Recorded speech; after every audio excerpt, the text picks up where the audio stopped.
God! Sheila!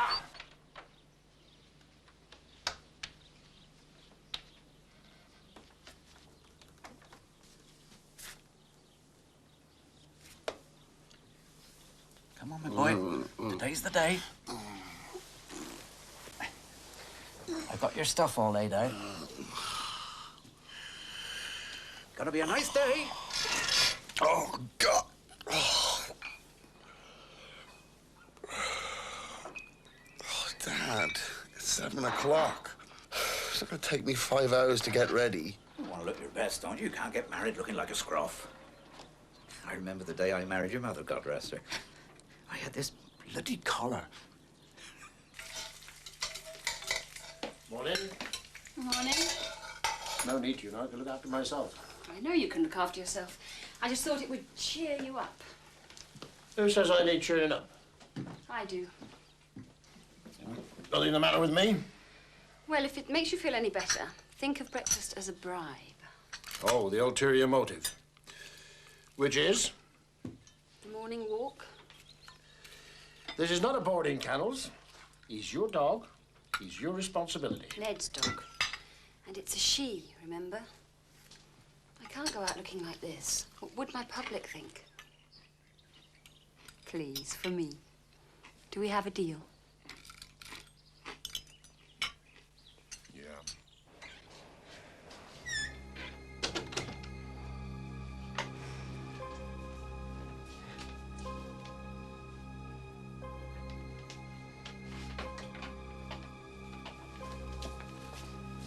Good morning, and how are we today, Mrs. Fanshawe? Oh my, what a lovely day we're going to have. I always say a fine day raises the spirits. Just going to do your observations. Did we have a good night? Did we dream?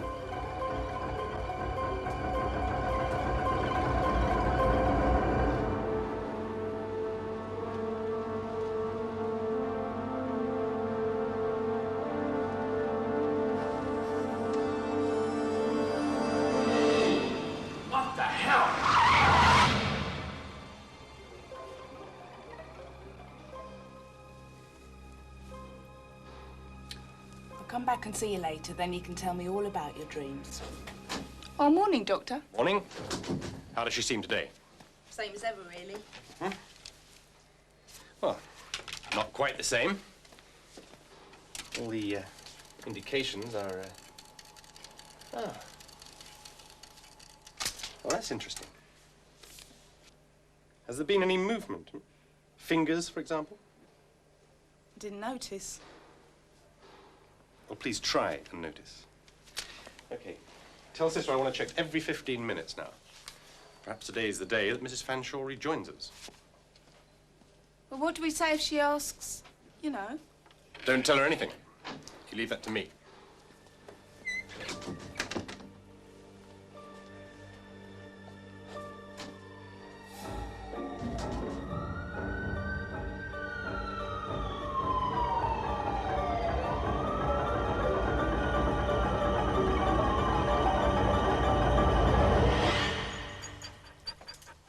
You better behave yourself, dog. She's got a name, Dad. Clytemnestra. Well, she better not have any puppies. I ever not. You read your great tragedy, girl.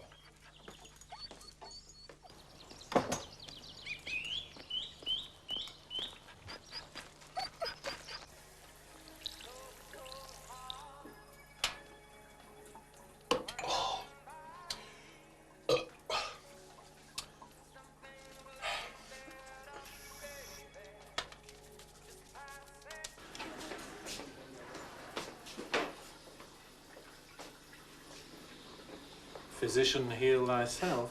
Jolyon, how's the private sector, Doing my bit for the public sector today, as a matter of fact. Has the Sleeping Beauty come round yet? Like I said, it's only a matter of time. You still offer squash at lunchtime? Loser puts a fiver in the appeal fund. It's a deal.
Mr. Pertwee? Oh, hello, it's Lillian Hatton here. Yes, it is a lovely day. Listen, can I speak to Jack, please? It's about Charlie. It's Lillian for you. Hello, Lillian. What's old Charlie up to now?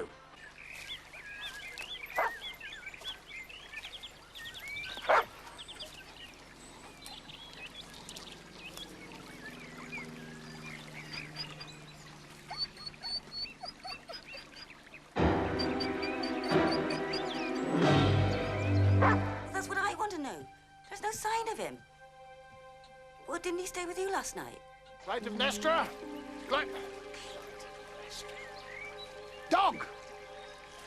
Dog! Dog!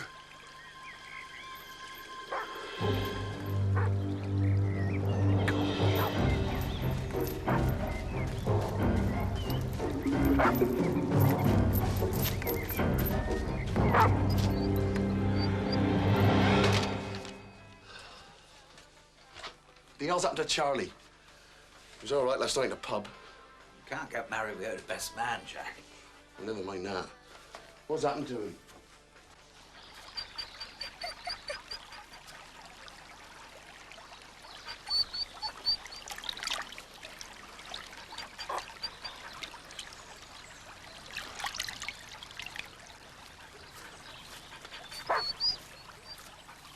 Get that dog of yours on a lead.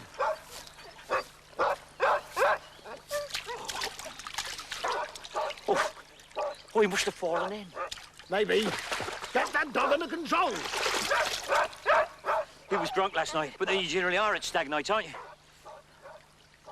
You know him?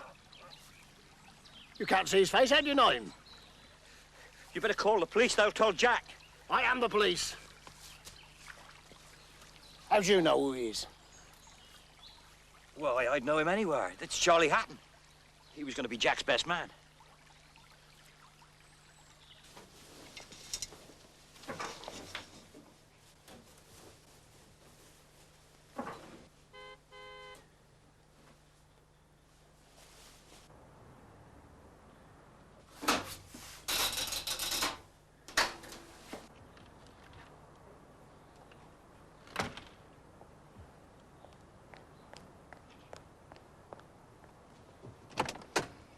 You took your time. Let's see Mrs. Hatton first. I'll take her. I'll drop you off with Jack Pertwee, the bridegroom. Apparently, the dead man was not only the best man, but the best friend from childhood. Seems Mr. Pertwee took the news very badly. Great. Oh, we can do it the other way around if you like. That's okay, thanks. Never got used to it. Telling women they're widows. Oh, do you think I have?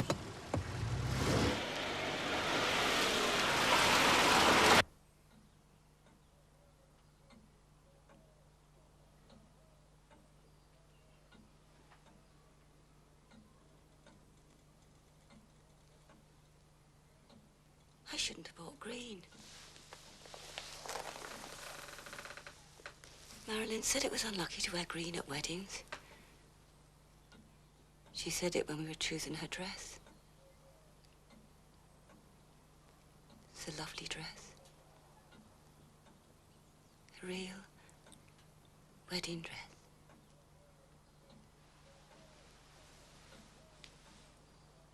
Get Mrs. Hatton a cup of tea.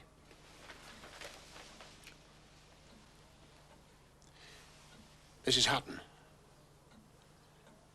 what did your husband do for a living?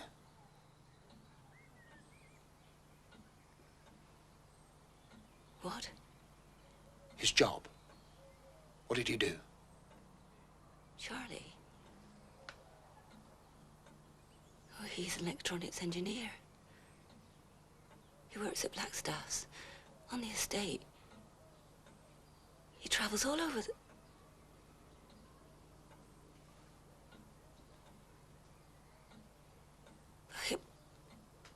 But he's dead. That's what you said.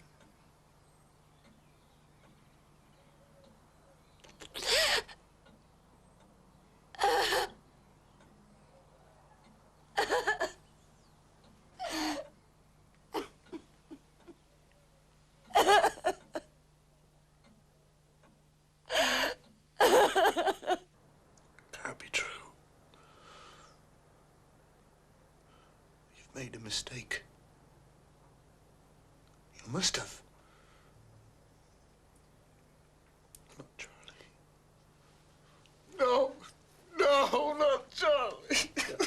Police, don't make mistakes like that, son. Jack and Charlie was best friends. School together all them years ago.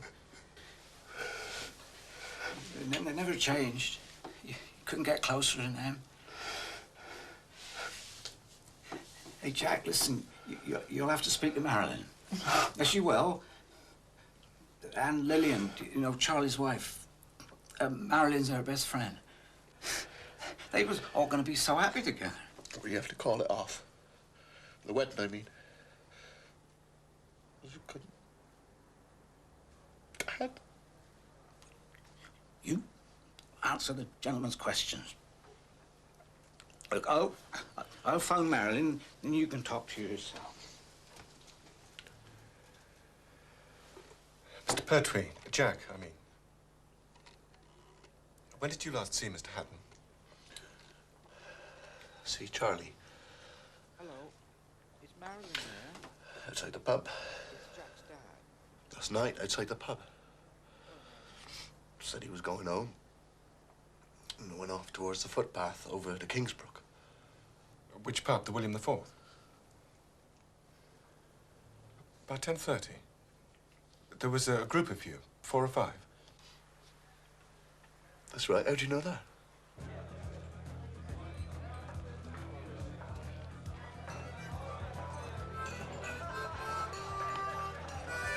Mabel dear, listen here. There's robbery in the pub. I sat alone in the YMCA, singing just like I love. There's no place like home, but I couldn't go home in the dark. Coppers. I got more in my pocket than he earns in a month. Ah, he's not kidding. My mate Charlie never kids. Hey, you know what he's bought me and Marilyn for a present? A wedding present. Yeah, you told us already. One of the best stereos you can get. One of them sweetest jobs. Cost £1,000, don't they, Charlie? Nothing but the best from my old mate. Even if the music he puts on it is enough to make you throw up.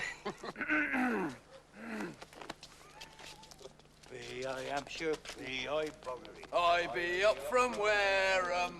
Wareham!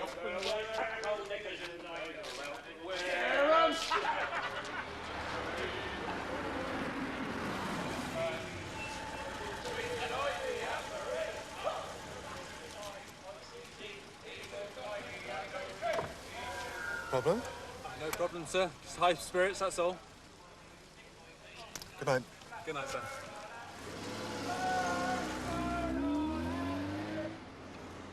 I was driving home. I may have been the last person to see him.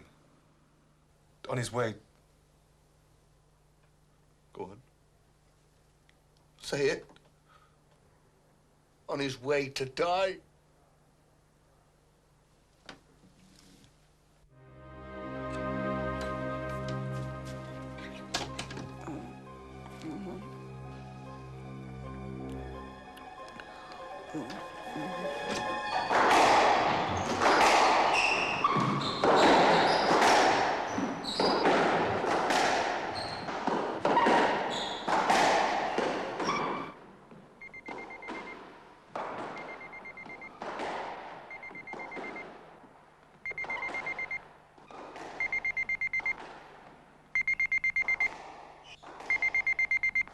It's all right.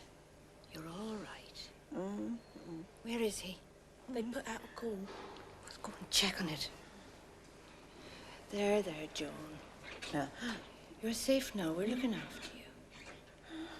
All right, there.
flowers. I'm visiting Mrs. Wexford. There's no news, is there? Afraid not. Thank you. Mr. Wexford, you're a policeman, aren't you? Yes. Why'd you ask? Oh, no reason, really. Well, if you'll excuse me.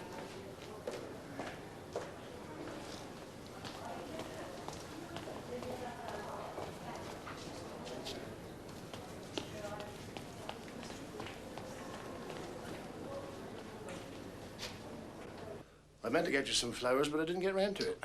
You don't have to bring something every single day. In fact, you don't need to come in every day. I know you're busy. Well, I shouldn't be that busy.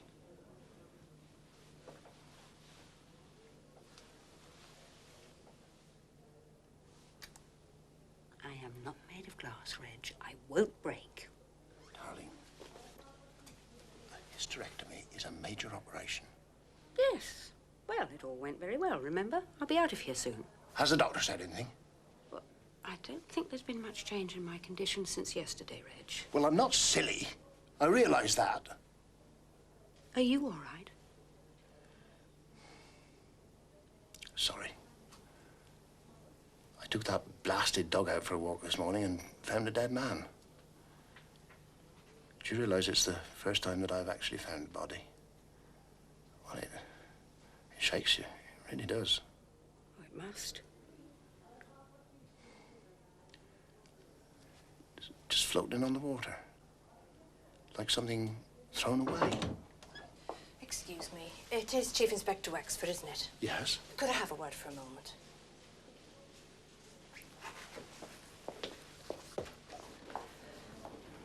Yes? Oh, no, it's nothing to do with Mrs. Wexford. It's a different matter. Oh.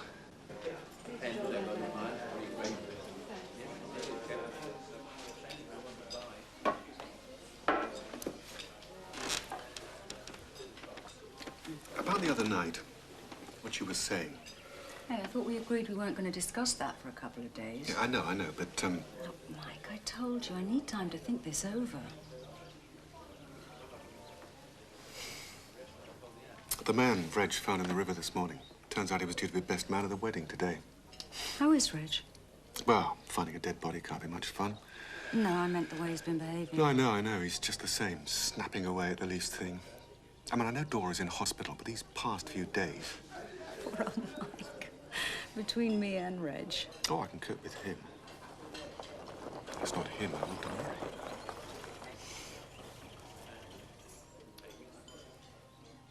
Yes, well, I sometimes wonder whether you're not married to Reg in some way.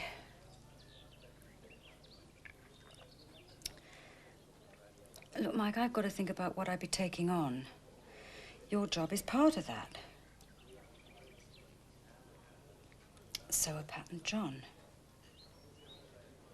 Jean, too, for that matter. Jean's in the past. Is she?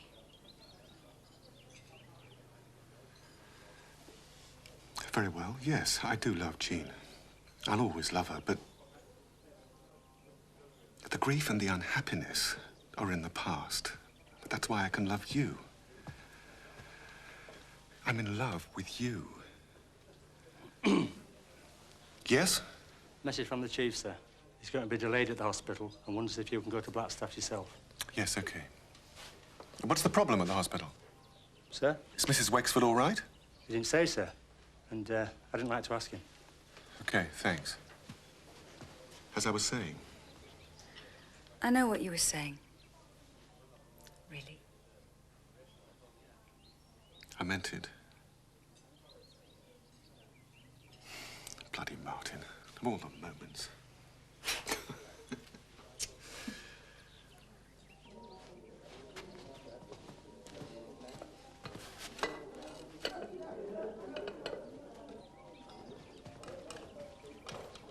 Sister felt you should be told as soon as possible. Please accept my sympathy, Mrs. Fanshawe. Yes. He always drove too fast. I said to him, "Oh, Jerome. Jerome, my husband, always drove much too fast. And he refused to wear a seatbelt. He always said it was up to him, not some damned official, what he did in his car. Your daughter was in the back seat.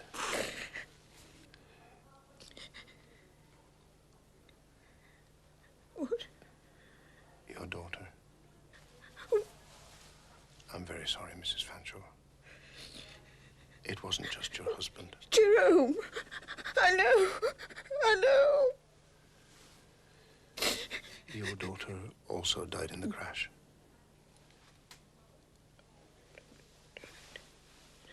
No, that's wrong. Nora's not dead. Not like him. Jerome. Your husband was driving. You were found in the passenger seat. Your daughter was in the back seat. No, you don't understand, do you? My daughter wasn't with us. She wasn't in the car. Nora wasn't there. She'd gone, you see. A row.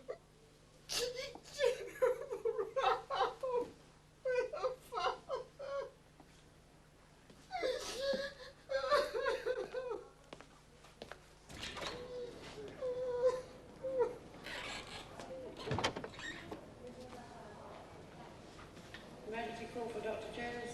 Please report to reception. Only to be expected, I suppose. Poor bloody woman. Thank you. Enough to drive anybody off their chump, being faced with a thing like that. Well, it's not uncommon. She's got everything in working order, except for areas of selective amnesia, traumatically induced. So she can cope with the death of her husband, but she can't cope with the death of her daughter. So she denies her daughter was even there. Mind you, she seemed awfully sure. Some things she's going to remember and other things she's going to forget. That's what I mean by selective amnesia. I hear the Prince got to the Sleeping Beauty. Oh, sorry. You won't forget that £5 for the appeal fund, will you? What did he mean by the Sleeping Beauty? Oh, one of Mr. Vigo's little jokes. Being in private medicine, he has the time to think them up. Now, give us 24 hours. I'll put her on some new medication, run some tests, and see what she says then. Okay. All right, Mrs. Wexford? Yes, thank you.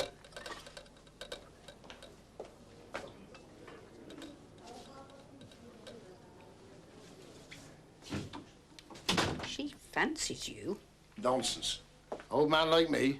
Well, I fancy you. Is that nonsense? Well, that's different. Don't be so stuffy. You should be pleased that you can still turn a young girl's head. Would you be pleased if she turned mine? What did you say to that poor woman? The one the sister spoke to you about? Oh.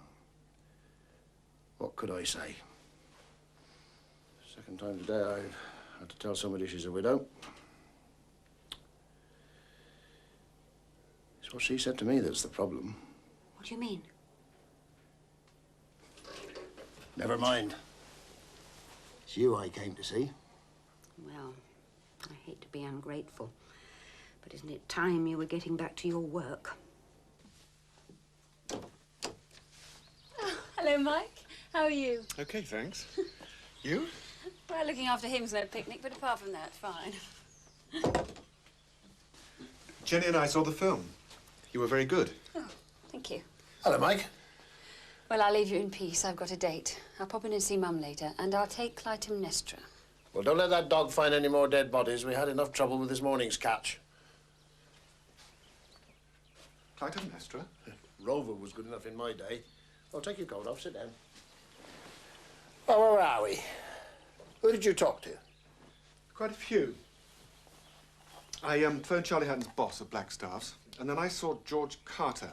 He's a friend of Jack Pertwee's. He was there at the pub last night. And then the barman at the pub and P.C. Woods. He's the one who moved them on after they came out. Did you talk to Cullum, who turned up at the river this morning? He was in the pub last night. I thought you'd want to be in on that. Now, do we see a pattern emerging? I think we might be. That's me off, me and the dog. I'll be back to make dinner. Off where?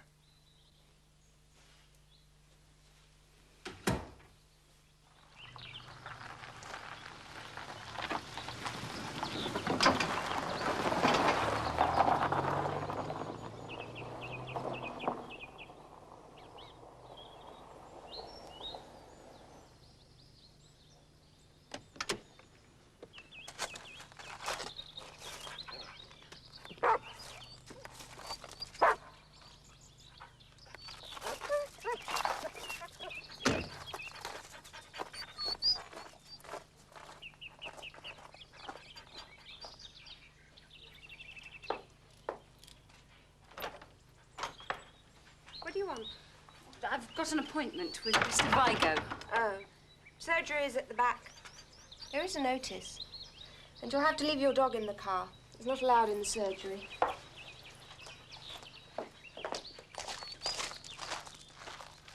I was just admiring your house. It's beautiful, isn't it? Yes, it is. Everyone says that.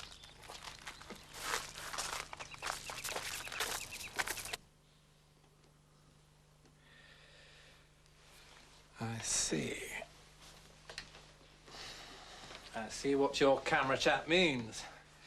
For 99% of us, it's insignificant. But if you're an actress and doing one of those big close-ups, happened when you were a child, I should think. Boisterous brother, perhaps. Sister, actually. Ah, the female of the species. Deadlier than the male. People always remember things differently. You can't expect accounts to tally. Yeah, but the difference is here. I mean, George Carter tells a quite different story to Jack Pertwee. So I know much about. Come on, down in one. To me, they're all the same. To me, they're all the same. Did you see once upon a time in the West? Will you? That was one of the best. Right! The party starts now! You took your time. You didn't think I'd miss it, did you? What you want to drink, Charlie? Did you do that, Jack? Maurice Cullen buying somebody a drink? What'd you do? Steal your old woman's housekeeping? Scotch. Make it a double. And you get your pennies out as well, George Carter. Next round's on you. Steve, long time no see. Large Scotch. You're right.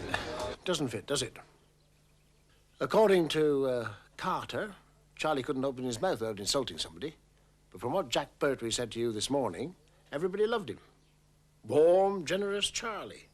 The only thing they agree on is this business of the money. It's great to see you, Charlie. You're looking well. And I'm doing well. Next round's on me. Hey! See that? Everyone a 20. Inside, everyone a 50. Charlie Hatton comes prepared. Charlie is our darling. Double scotches all round. What do you make of it? Well, I think we should start with the money. As a motive, I mean. Murder in the course of robbery. Certainly looks that way. Still... What? Well, it's the sheer amount of money that I can't square. Charlie Hatton was a maintenance engineer for the systems that Blackstaff installs. I mean, what would he earn? I don't know, a couple of £100 a week? Well, not more. And that house, believe me, Mike, it had everything that money could buy. Well, all the more reason to have a talk with Mr. Cullum. He's the one who got his nose rubbed in the money. No.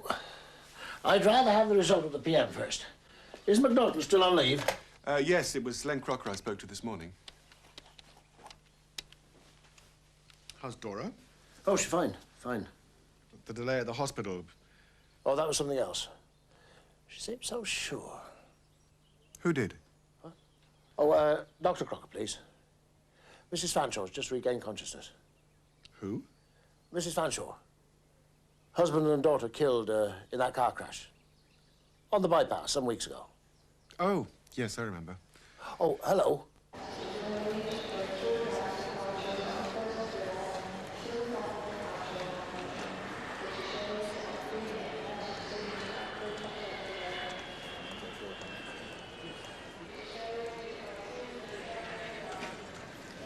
You have a car reserved for me? It was booked in Brussels along with my air ticket. Just a moment. What's your name, please? Fanshaw, F-A-N-S-H-A-W-E. Nora Fanshaw. Perfectly healthy bloke. Oh, the fact that he's dead. Well, it wasn't an accident. Not that such a thought ever entered your evil minds. Somebody walloped him 2 or 3 times. Wanted to make quite sure that Mr. Hatton had definitely departed this vale of tears. Weapon? Oh, I'd like to swear. A flat, heavy stone, I'd imagine. There were traces of river moss in the hair. Could have come from just being in the water, but it's unlikely. Do you know what time it happened? Is it crucial? Not yet.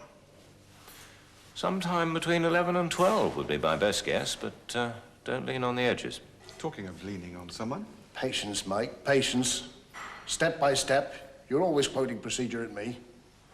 Thanks, Len. Come on. Don't you want to hear the interesting bit? What? Somebody did a lovely job on your friend, Charlie. Get on with it. You used to enjoy being teased, Reg. You must be getting old. Come on. Plastic surgery. Birthmark on the face. It's gone now, but as I say, a very professional job. We'll get out of here. Would that have been expensive? Well, the NHS wouldn't cover it. What did you do for a living? He was a service engineer, electronics. Well, he must have been saving his pennies for quite a while.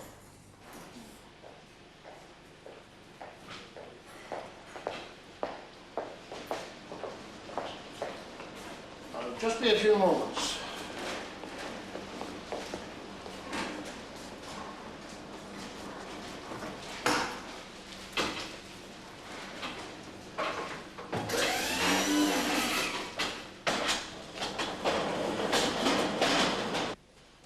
Yes, I know, Reg, but these things take time. They have to do all sorts of tests. Still haven't told Dora, have you? She'd worry herself sick if she thought they were doing a biopsy. Better let her think she's fine. She is fine. She's making a perfectly good recovery from the hysterectomy. Except for what they found when they did it. Chances are it's not malignant. Have you told Sheila? Or Sylvia? Taking it all on yourself. Not a good idea, Reg. I can cope.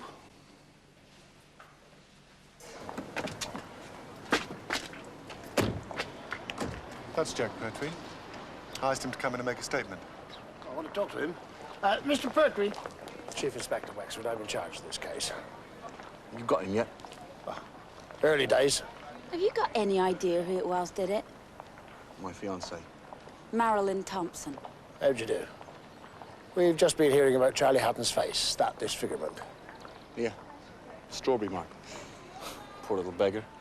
Used to get bullied about it when he was at school. Kids. But you didn't join in? I put a stop to it, no danger. Didn't bother Charlie after I thumped him a few times. Tell me, did you make friends with him, or was it the other way around? I don't know. He made friends with me, I suppose. I don't really recall. What's this got to do with Charlie's murder? Well, it might have some bearing. You never know. Early days. I can't hear myself think with all this damned racket. Why do we need a new security system anyway? 4:30. They'll finish up for the day in a few moments. The scene of crime boy just brought this in, sir. We found it in the water. There are prints, but... Hopeless. Is there any money in it? Nope. Have you checked inside? There's another pocket. Nothing at all, sir. Well? I know. Cullum. Where'd he get it from? That's what nags at me. Where did Charlie Hatton get his money from? I'm beginning to get a picture of Charlie Hatton. Small, undersized nearly, almost disfigured until he had plastic surgery, which is costly. So where'd he get the money from? Sharp tongue to deal with insults. Probably bullied at school, so he has to cultivate a big, quiet chap like Jack Pertwee to be his friend and protector. But he still always feels superior. He's still always the manipulator. Now, where does he get the money from? He could have won the pool, sir. The whole world would have known about it if he had. No. Mike, get down to the bank. I want to know all about Charlie Hatton's accounts. Now, you still ought to be able to catch him. I thought this damn racket was going to stop at 4:30. So did I. We're working around the clock, sir. Chief Constable gave special authorization. I'd better get going. I promised to make dinner for him, and if it's not ready... Is he giving you a hard time? No, he's just a bit moody, that's all. Oh, I know. The way he was when he was in here earlier today. He misses you. Maybe he thinks I'm going to be an invalid for the rest of my life. That's silly. That's men for you. Maybe I should talk to him. Oh, no.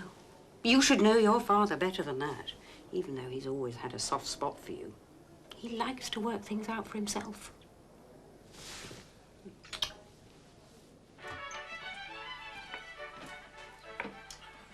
Hi. Oh, hi. Mike Burden phoned about 5 minutes ago from his house. Says he's got something interesting from the bank. I didn't expect you for another half hour. Oh, well, had to get out of that station, all that noise and banging. What's for dinner? I'm not sure. It's a recipe I found in one of Mum's cookbooks, but I couldn't find all the ingredients, so I improvised. Sounds like police work to me. Oh. Hello, Mike? Oh, I'm so sorry. Yes, she is. Who is that speaking? Mr. Vigo. Yes, I'll just call her. Sheila. Mr. Vigo for you. Hello. Hi, did you have a good day? It's all right. Oh, I got takeaways for you and John. I'm going to go out to dinner with Jenny and those friends of hers. Is that all right? Yeah, I suppose so. We can go out tonight. I meant the takeaways. Someone say takeaways? Yeah. Oh, great. I'll put these in the dryer. Don't forget your keys this time. I'm going to bed early. Bye, Sean.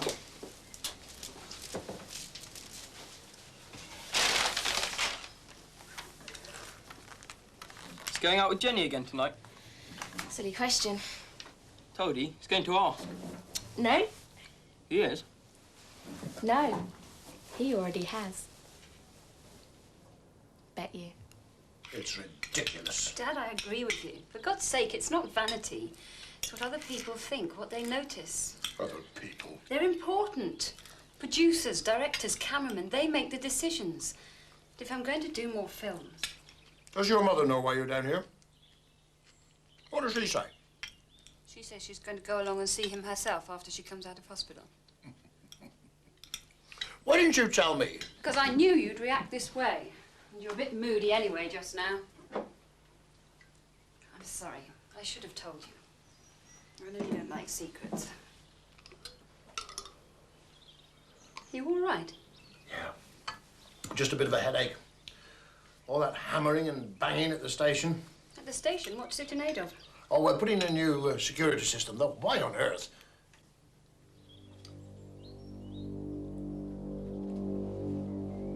I wonder. Under what? I didn't phone Mike back, did I?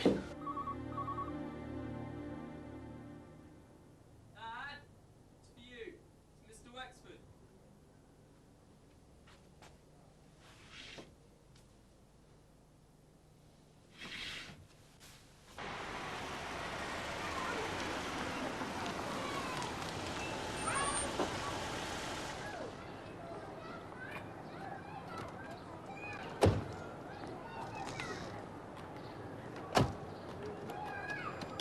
What time did your husband get home last night?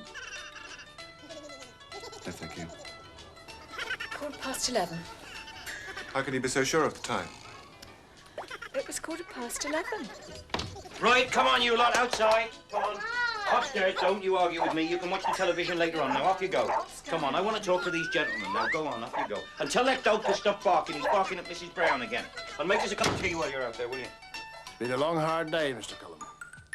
Gonna go sit down. Help yourself. Oh, by the way, this is Inspector Burden. What did you do after you left the William IV last night? Came home. What time? 11:15. Asked the wife. She was watching a film on television. It just finished. So it took you 45 minutes to get from the pub to here? I was sick. Not used to drinking all that whiskey Charlie was buying. Went in the gents down by the station. Can we see your clothes? The ones you were wearing last night? Yeah, sure. They're out here in the ironing.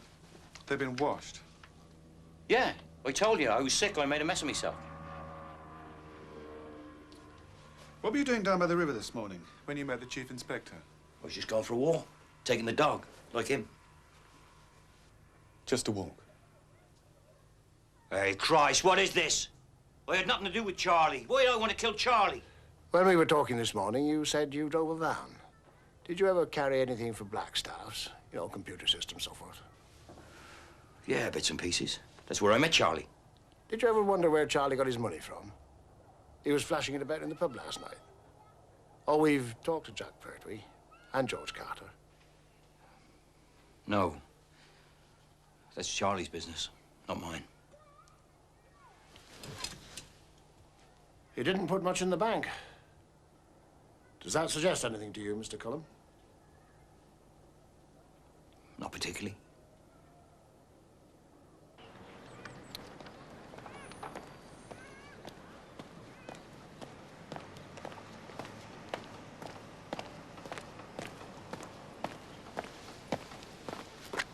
It is. The box and all the packing. Rained last night, didn't it? Started about 2. The box was dry. So he bought a telly and a video today.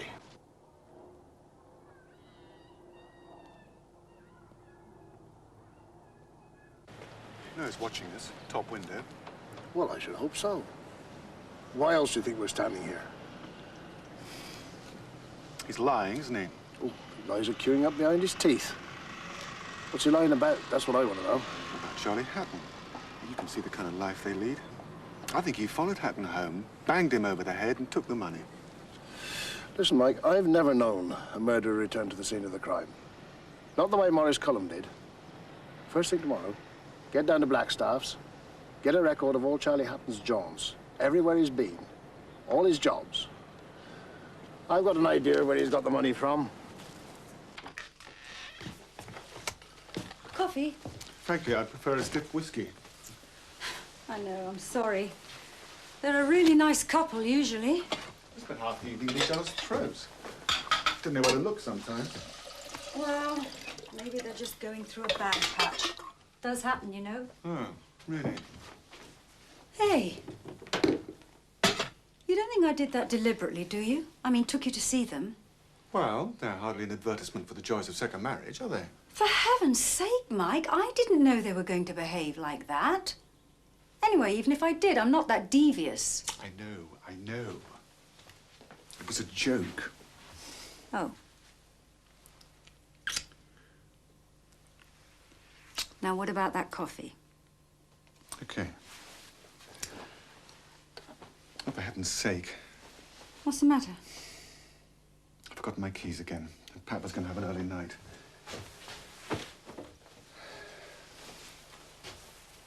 Look, I'd better head back. Do you mind? No, you go. I'm really sorry.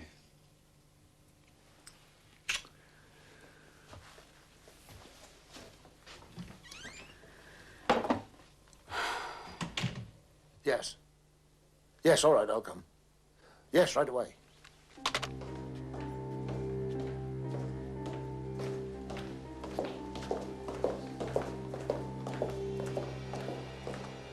Of course I'm sure.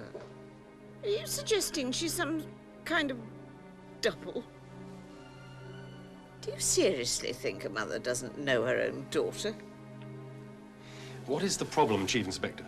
I mean, we thought Mrs. Fanshaw's daughter was dead, and now she turns up alive and well. Do you chaps prefer dead bodies to live ones? You must have picked up a hitchhiker. Nurse. Chief Inspector, please.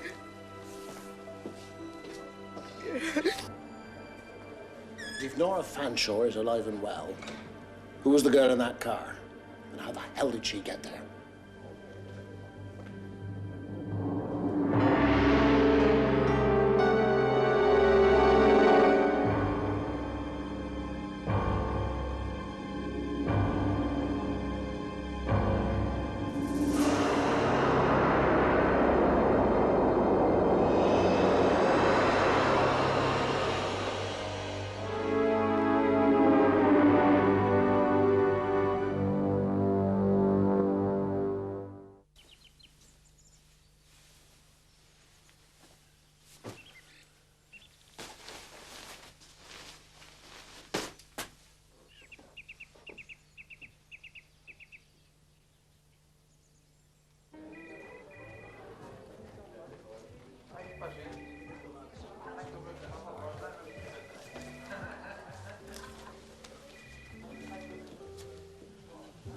When did she check in? Last night.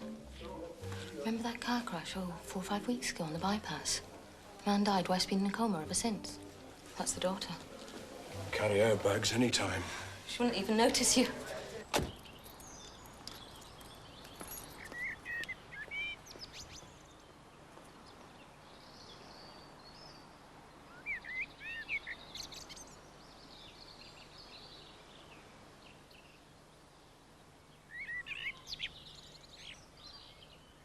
Miss Fanshawe? Yes? I'm Detective Chief Inspector Wexford. I'd like to arrange a time to talk to you. Oh, do join me now, Chief Inspector. Unless you've already had breakfast. Well, no, not really. You should never let crime put you off your food. Oh, crime's not the problem. My wife's in hospital. I'll have bacon and eggs and, and tomatoes, please. On my bill, room 30. Oh, that's not necessary, Miss Fanshawe. I'd prefer to pay for myself. Don't be silly. Of course, I knew I'd seen you before. You were in the hospital last night. Visiting your wife? No. Visiting your mother. And which is why you're here. To find out who the mysterious young lady was. The one you thought was me. I wasn't the only one who thought so. The identification was done by your mother's sister. Old Aunt Patsy. I doubt if she could identify what I've got on my plate, with or without her glasses. You working on this murder? Yeah. Was it interesting? Complicated? No, not very. Where is he? It takes longer getting himself ready in the morning than you do. It's his age, Dad. You're probably the same. Can I ask you something? Yeah, sure. Something personal. Go on. Are you and Jenny going to get married? I don't know. But you have asked her, haven't you? Did she tell you that? Come on, Dad. Jenny wouldn't do that. It's pretty obvious what's been going on with the pair of you. Yes, I have asked her, and she's, thinking about it. Look, I would have told you before, but... Hope she says yes. Really? Dad, if we didn't like Jenny, you'd know about it by now. Just a few more questions. Why weren't you on good terms with your parents? I disliked them. I was about 16, I think, when I suddenly realized that was the problem. Different reasons in each case, but it comes to the same thing. I'm told it's far more common than people care to admit. Disliking your parents, I mean. What was their attitude to you? Much the same. The difference was they tried to pretend otherwise. So, in the middle of December, you left your job in Brussels. On the 19th. Goodbye, European bureaucracy. And you came back to spend Christmas with your parents at your mother's request. As I said, the intention was to effect some sort of reconciliation. Which didn't work. To put it mildly. I mean, Christmas was sort of all right, and I went up to London for New Year. But then my mother decided that the three of us should spend that cosy little weekend together in Bournemouth, and all the good work was undone. Oh? What happened? My father and I expressed our real feelings for each other. That's to say, we fought like cat and dog. And my mother took his part, as always. And you left the hotel in Bournemouth and returned to London? On January the 16th. Look, I've just explained all this to you. Is it standard police procedure to go over everything twice? Oh, I was just checking that I'd got the facts straight. Oh, you got them straight the first time. We're both too intelligent for that old routine. If I'm under some kind of suspicion, though I can't imagine of what, please feel free to check the details. Oh, and please call me Nora. Have a seat. Everything you want's in there. Somewhere. You couldn't ask the computer to print out just Charlie Hatton's jobs for the past 6 months, could you? Save me waiting through all this. Computer's on the blink. This is a computer company. You maintain the damn things. Yeah. What you might call one of life's little ironies. Hang on. Betty? Yes? What section did Charlie Hatton work in? Let's see. Section EM6. Right, you want the EM6 codes. That's the one for emergency repairs. Emergency? What kind of emergency? Security systems. Well, you don't want those going on the blink for long, do you? Repairing security systems. That was Charlie Hatton's particular area of work. Yeah, maintaining and repairing it will be, yeah. All right? And almost immediately, you left the country with Mr... Oh, thank you. Jameson. Michael Jameson. 87 Farnley Court Mews, SW1. He was going away to the Far East on a long business trip, and he suggested that I should go with him. And I thought, why not? He's your fiancé? This year's model, I should say. How did you know about your father's death? Well, the Far East wasn't going to last forever, however much Michael wanted it to. So I thought back to Europe. Yesterday, I walked into my former boss's office, beheld everyone looking as though they'd seen a ghost, got the story, and here I am. Odd coincidence, huh? You returning on the same day as your mother regained consciousness. It's a coincidence. I don't know what makes it odd as well. But I suppose all coincidences are odd in your profession, until proven otherwise. Have you got any idea who the girl in the car was? Search me, Gav. Sergeant Martin, I want you to contact all the other forces in the South Coast. Get details of all the girls gone missing in the last 6 weeks, especially those that fit the description and have no immediate family. Because otherwise, the alarm would have been raised long ago. Oh, no, hang on. Make that 8 weeks. And tell Mr. Burden that I've gone to see Mr. Vigo. Second opinion on Charlie Hatton. Yeah.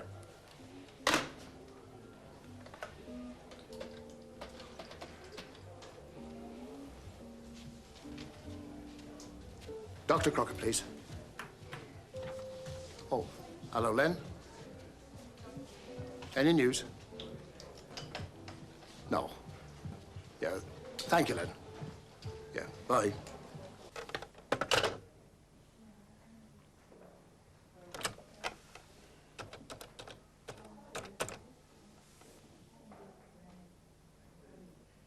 Ah, Peter, Len Crocker.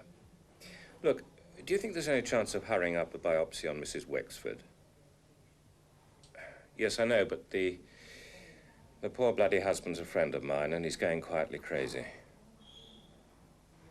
No, she doesn't know. He hasn't told her yet. Ah. Yes, I'd appreciate that. Thank you, Peter. Bye.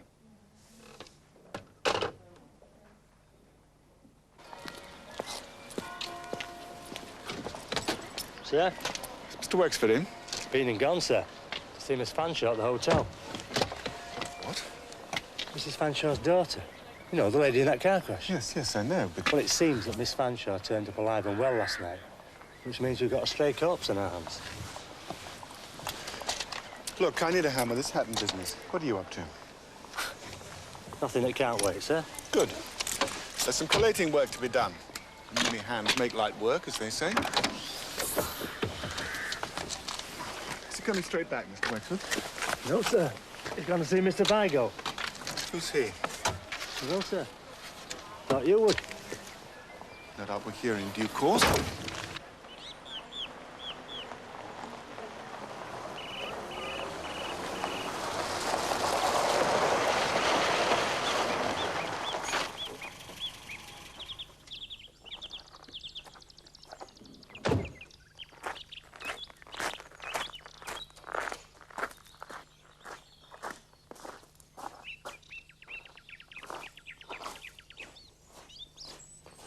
I know your face from somewhere. Ah, yes. The hospital. That's right. Yesterday. Dr. Craig's office. Small world, isn't it? So, what can I tell you about Charlie Hatton? Were you expecting this visit? Well, not from you in particular, but as soon as I saw the local rag, I thought, well, jolly on. It's not often one of your patients gets himself topped. The boys in blue will be on the doorstep soon. Charlie Hatton was one of your patients? Indeed he was. Rather an unusual one, but there we are. Didn't you know? No, I didn't. I got your name from my daughter. I believe she's consulting you at the moment. Wexford, of course, of course. Well, what's it like to be the father of a famous actress? Oh, I managed to cope with it. Actually, I came for a second opinion about the cost of plastic surgery.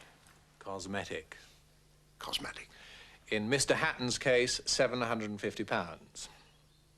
Plus VAT. For the removal of a birthmark? When did he have it done? Just over a year ago, February the 23rd. You've got a very good memory, Mr. Vigo. As it happens, I have. But in this case, I also checked my records in anticipation of this conversation. Did he pay by cheque? Cash. That's unusual, isn't it? It happens. Chief Inspector, some of my patients are rather well-known people whose livelihoods depend on their appearance. With the tabloids busy digging up whatever dirt they can, they prefer to keep any operations quiet. And the less documentation for some nasty little journalist to turn up, the better. But Charlie Hatton wasn't one of your famous patients. Perhaps in his own eyes he was. Magnificent, isn't it? Oh, don't worry, Chief Inspector. I don't make that much. My wife inherited this house. Would you like a drink? No, no, thank you.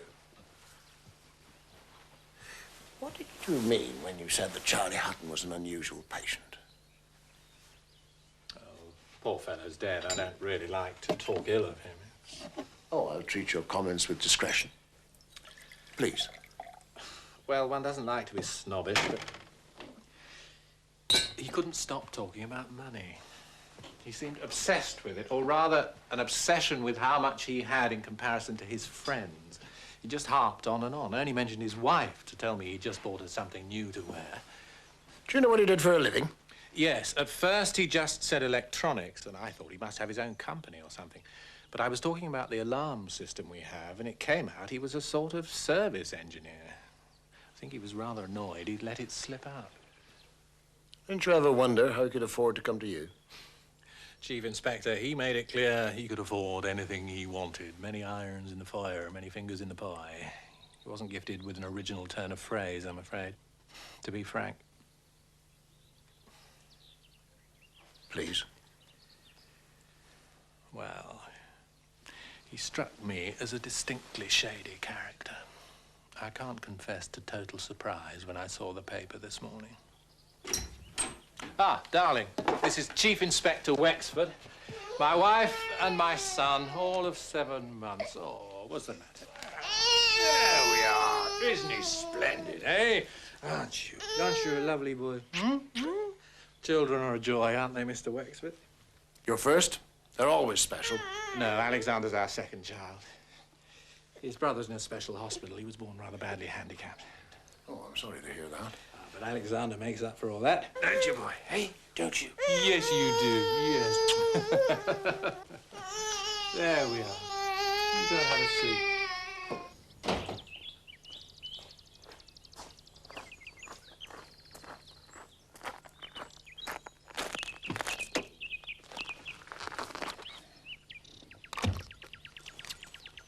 Wexford here. Go ahead, sir. Inspector Burden. He's on the line to the mess. Well, tell him to meet me in 20 minutes. Where exactly, sir? At the scene of the crime. Yeah.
Reconstruction? Damn all to reconstruct.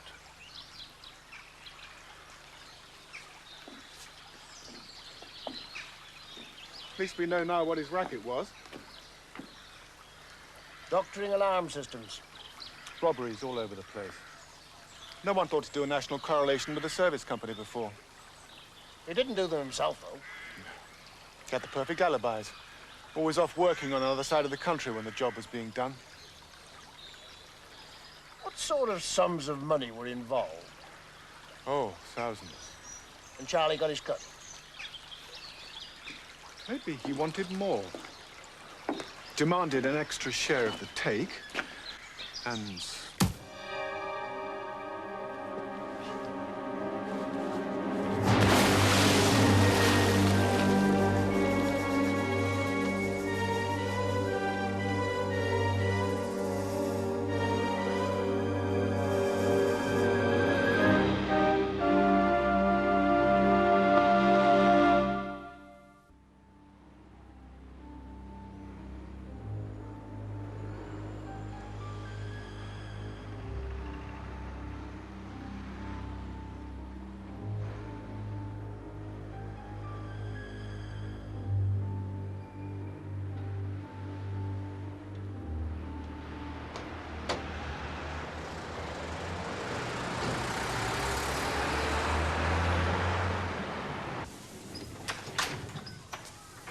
Hello. You busy? No?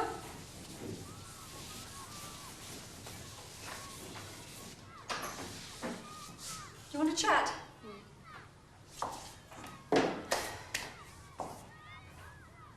Oh dear. I can see your dad's been talking to you. Come and sit down. I'm the one who's been talking to him. You know what he's like.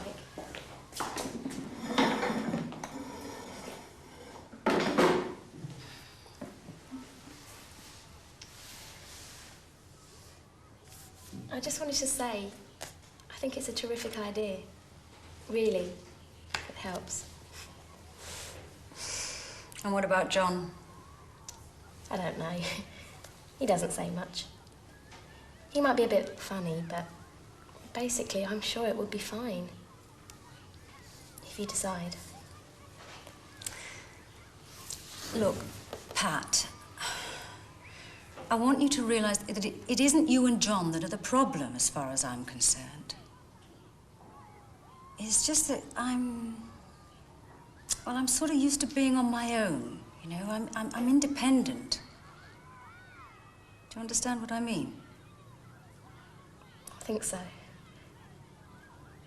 Can I make a suggestion? I mean, it's none of my business, but... Now, come on, of course it's your business.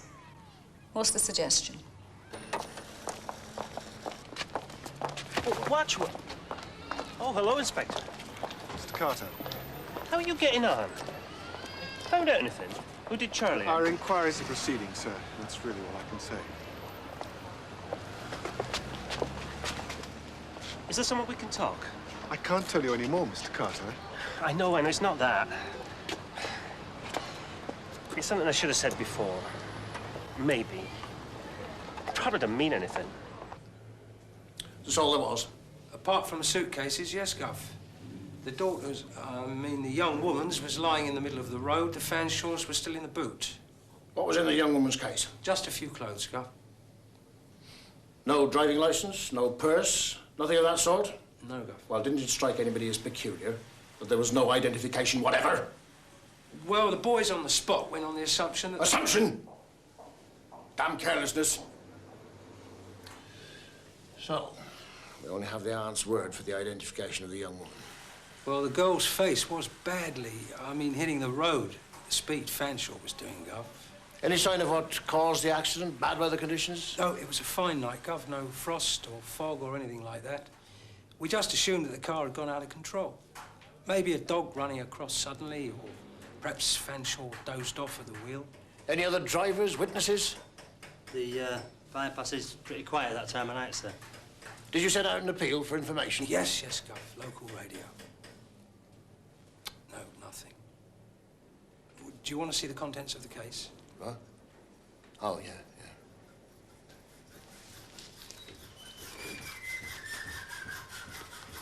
expensive, those.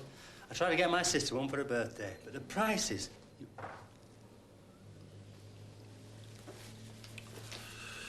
It's not the sort of stuff that goes in an expensive handbag like that. No, sir. How could you even think of it? It was only a suggestion, just a thought. Oh, you should know me better than that. Well, yes, Mike, but I didn't think you were that old-fashioned. Living together's a perfectly common arrangement. Common it may be. Do I detect a hint of snobbery? That's got nothing to do with it. What the kids would think. Well, actually... What? Nothing.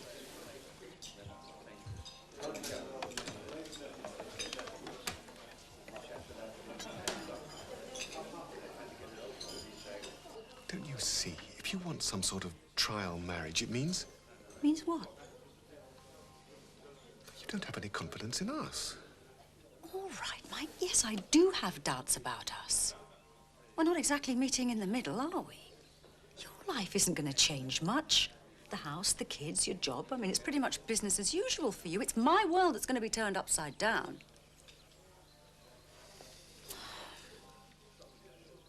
I've got to go to the departmental meeting first period. Hello, Jenny. How are you?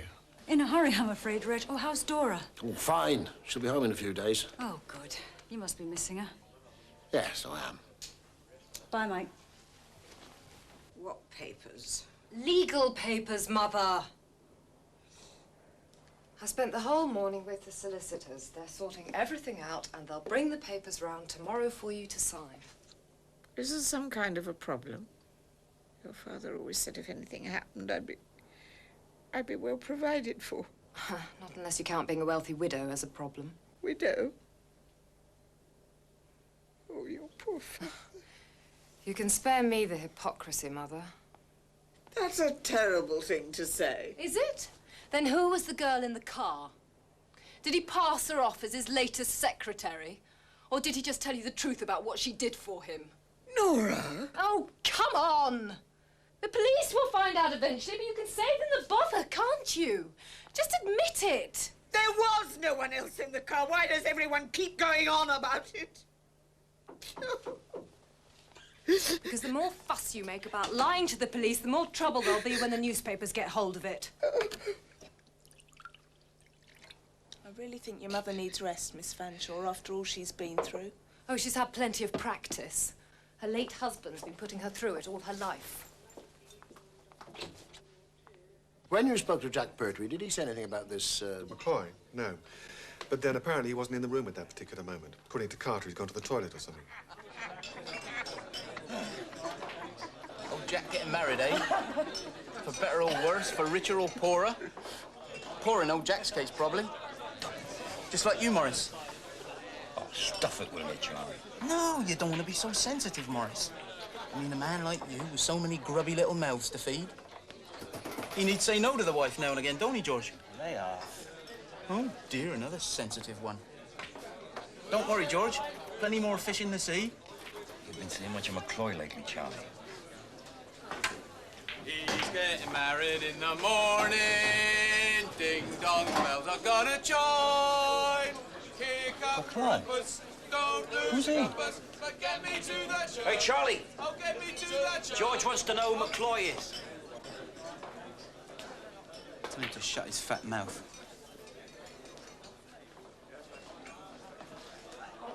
Yeah, shut up, Morris.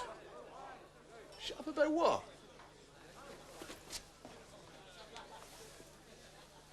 Do what my friend Jack says. Another round. Double scotches all round. What did Charlie mean when he said there were more fish in the sea?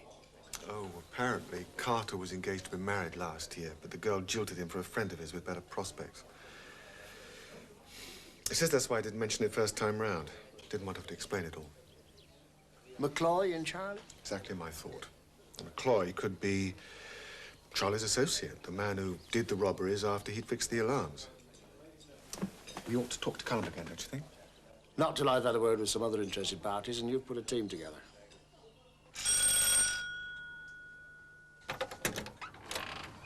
Yes? Detective Chief Inspector Wexford. We met yesterday, I believe. I remember. I'd like to speak to Mrs. Hatton. Come in.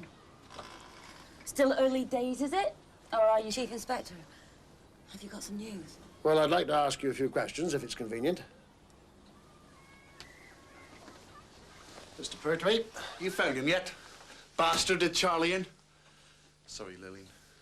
Oh, we're making progress. Yeah? Well, they say most murders either get solved in 2 or 3 days, or they never do. Marilyn, heard him say that on the telly once. Isn't that right, Marilyn?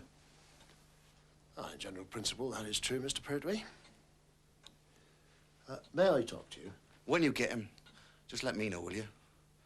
I'll save you all the expense of keeping him in jail the rest of his miserable life. I'm awfully glad I didn't hear you say that, sir. Mrs. Hatton? Oh, of course. Please, sit down. I would like to speak to you in private. Why? Jack and Marilyn are my best friends. I need them at a time like this.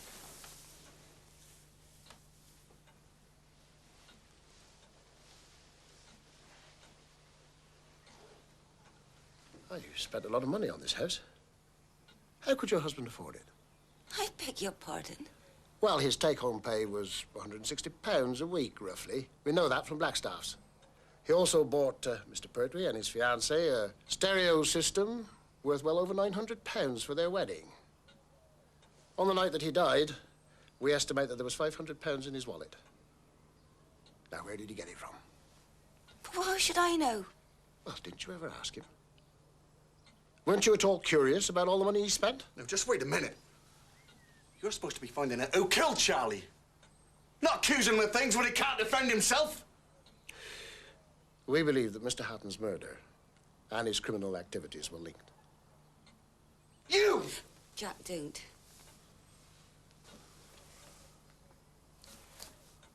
What exactly are you saying about my Charlie, Chief Inspector? Mrs. Hatton, we have evidence that suggests that your husband was involved through his work with computer-controlled alarm systems in a series of robberies. Oh, my God. It would help us in our investigations into his death if we could search this house.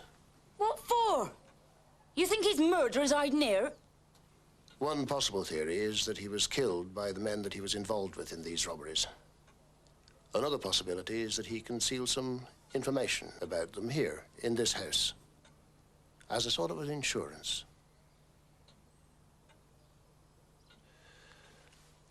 I can get a search warrant.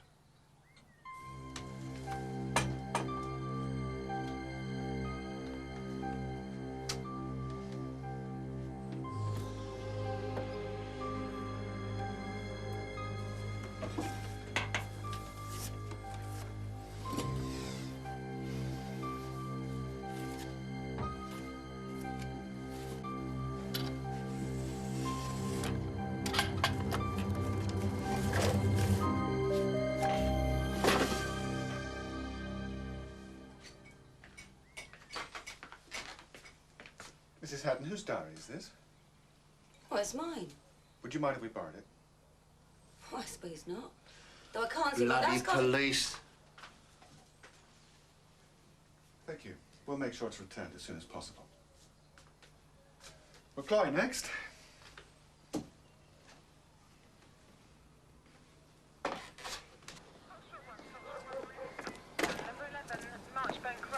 Did you see anything on Pertwee's face? No, he doesn't know McCloy. I'll have to have a look at that diary later. There won't be anything incriminating in it. No. Not if she gave it to us that easily. I know. I've just got this feeling. What feeling? We're going around in circles.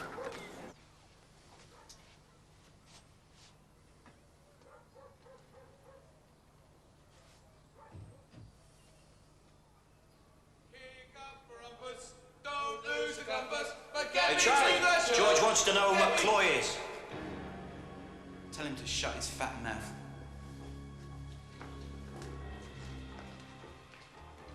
Yeah, shut up, Morris. Shut up about what? Do what my friend Jack says. Another round!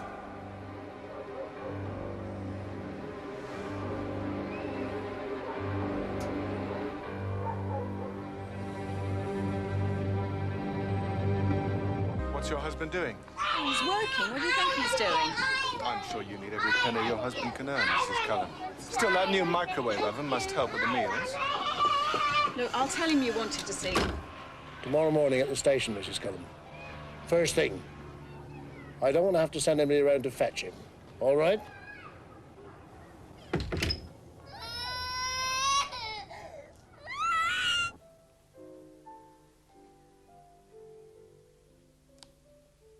Penny for them. Oh, I don't think they're worth that much. Bad day. No, not really. Just going around in circles. What are you reading? I'm finding out what you meant about Clytemnestra not having any puppies. Great tragedy. Powerful stuff. Oh, it's all a bit unbelievable, though, isn't it? Mother and lover conspire to murder husband, and the daughter persuades the brother to get together with her to murder mother and lover. Not the sort of thing that happens in real life. Real life? Well, I must admit, this is a diary of a married woman whose sole interest in life is what she buys. It's pathetic. I don't know why people keep a diary if they've got nothing to say. Oh, loneliness, maybe. If she can't talk to her husband, then she can talk to the page. Her husband worked away from home. He was away most nights. She usually ends an entry with where he is or what time he'll be back. I mean, here, January the 16th. Charlie should have been back an hour ago. Phoned when he left Guildford. Hope he's okay. Phoned AA. Road conditions good. 17th.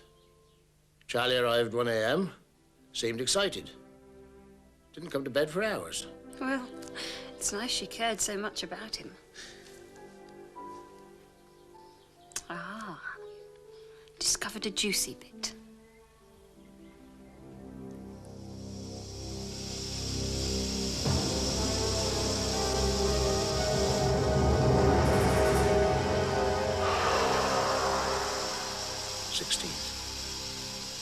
That's the night of the car crash. The 16th. The night that Charlie came back, 1 a.m., all excited. There's a connection. You what? There's a connection between Charlie Hatton and the car crash. The Fanshawe crash. A coincidence, you mean? No, I think I mean a connection. The coincidence is that Charlie Hatton died the night before Mrs. Fanshawe regained consciousness.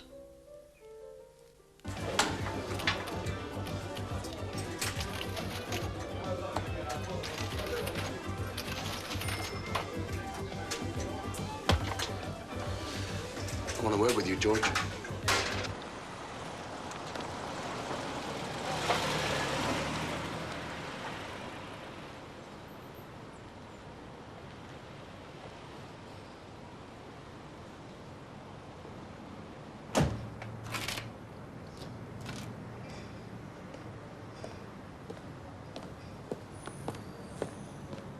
If you ask me, she was the latest in a long line.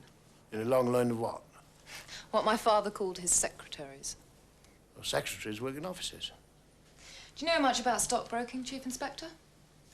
They work all the time. When one market's closing, another one's opening. What my father did for a living was not a 9-to-5 job. Neither was being his secretary. Useful cover. You mean they were his mistresses? That's what you're saying. And your mother was aware of this? When I was 12, he brought home a girl, a secretary, and told my mother that she was going to stay with us. They had a row in front of me. My father ended the row by giving my mother £600. That was the basic pattern of their relationship. He screwed around as much as he liked and bribed her to accept it. Well, why didn't you leave her? She was a good hostess. She kept house well and took bribes. Why should he? Oh, what about her? After I got my degree, I told my mother that I could keep her, and so she could leave my father. She denied the whole business. The mistresses, I mean. And told my father to stop my allowance. Well, when you're up against that kind of thing. Did he? Stop my allowance? Of course not. We were all to be paid for. Wives, daughters, mistresses. It was how he related to women. There were no mistresses in view when you came home for Christmas. Oh, it didn't take him long to appoint them. Your mother still denies that there was anybody in the car, apart from she and your father. Of course she does. Wouldn't be surprised if something's gone here. What was the row about between you and your parents? When I walked out of that appalling hotel, same old thing. My promiscuity. At least in my dear father's eyes. He irritated me about something, so I treated him to a detailed account of my recent sex life. Thank you. All this in front of Mama, naturally, and some of the other people in the dining room. Do you know what he said when I pointed out that my behavior bore a certain resemblance to his own? It's different for men. Very good. Chief Inspector Michael Jameson. I'm being interrogated by the police. I'll see you later.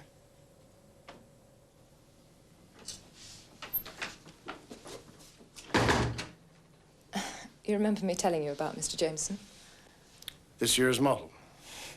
Down hotfoot from London to look after me. What more can I tell you? It's getting late, and Mr. Jameson is downstairs waiting for you. Let him. It'll be good for his character. You have very modern attitudes, don't you, Miss Fanshawe? I should think so. Nobody's ever going to treat me the way my father treated my mother.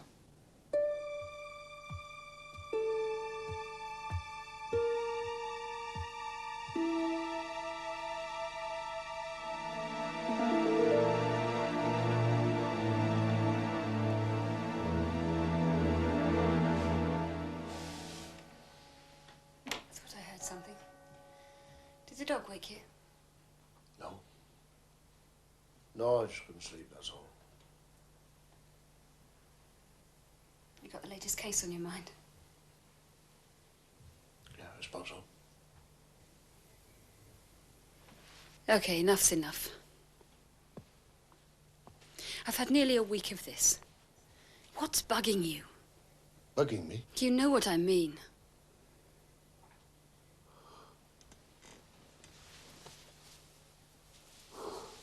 Sheila. It's your mother.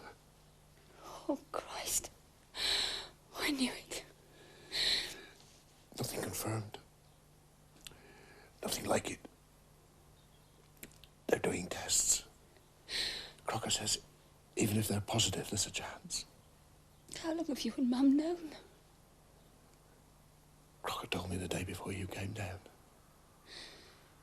She doesn't know, does she? Oh, Dad, you've got to tell her. She's got a right. The tests will be through in a couple of days. That'll be time enough.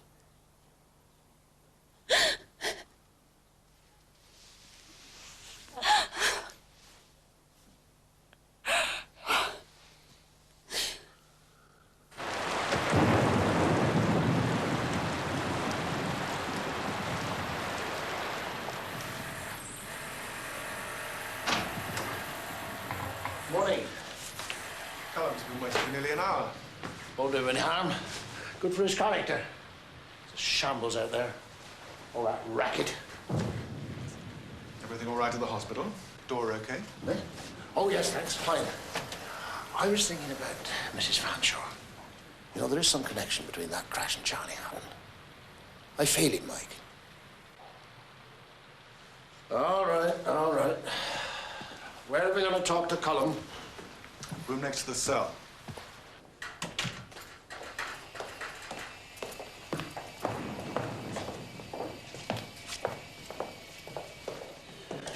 Sorry about this, but as you see, the station's in a bit of a mess.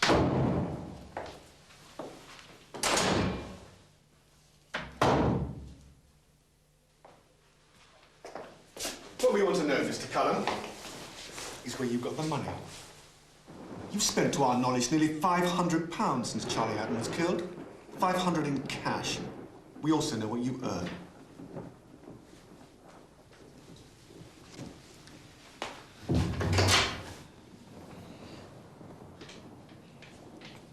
I've been saving. No, you haven't.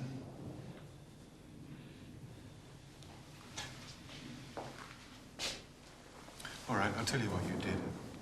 You'd had a gutful of that little sod Charlie Haddon that night. He'd made a fool of you all evening, throwing his money around, playing the big man, so you followed him. Maybe you asked him for money. threatened him with McCloy? And when he told you what you could do, you picked up a stone and you hit him. And then you hit him again and again. You took his money and you ran away. That's what you did. That's rubbish. This isn't fair.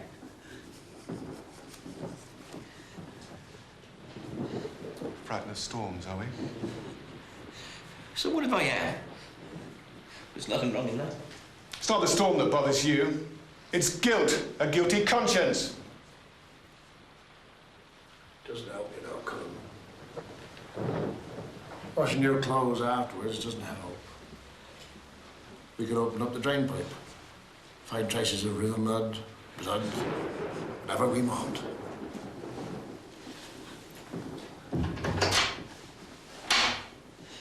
Now, you tell us about McCloy. I don't know anything about McCloy. He's just a name, that's all. Well, Charlie was talking to me once. He said he was going to buy something nice for Lillian. It was going to cost a lot of money. I said, how are you going to afford that? And he said, trust McCloy. Well, I knew it was some kind of fiddle, but it was just a kind of catchphrase between Charlie and me, you know, trust McCloy. That's all I know. I just told you no. You've been lying from the start. Believe me, I know. Now, I don't know if Mr. Burton is right. But if you don't start telling the truth now, why, then he must be. No.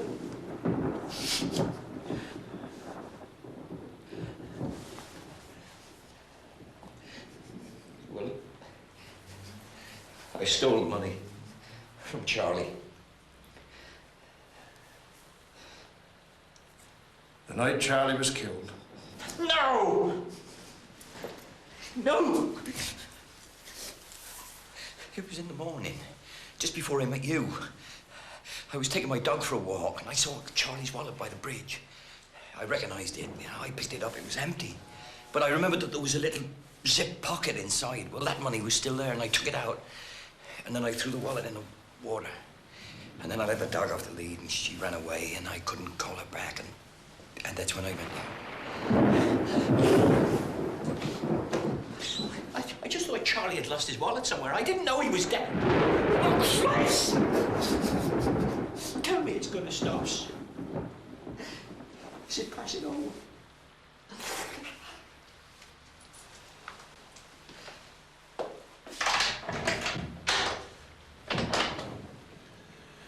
Get someone down here to caution him and take a statement. On a charge of theft.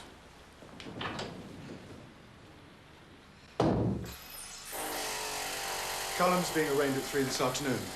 We're not opposing bail, are we? No need to. Of course, you realise the significance of what he said, don't you, Mike? If the killer didn't search the wallet thoroughly, then maybe the motive wasn't robbery. It's just supposed to look that way. Exactly. And if Cullen hadn't done a bit of thieving, we might have gone along with it. Anything on McCloy? Martin called in 15 minutes ago. No joy yet. But I'll take some of the names on the list and check them myself after the arraignment. Yeah, do that. Sergeant Willoughby? God, this noise. Sergeant Willoughby, any news on the missing persons trace?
What do you want?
So, this is where Fanshaw's car crashed.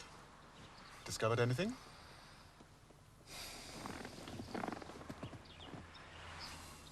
You're mixing up two separate cases. Somebody killed Charlie Hatton? Not for money. Not just for money. There was some other reason. Okay, I agree. Not just for money.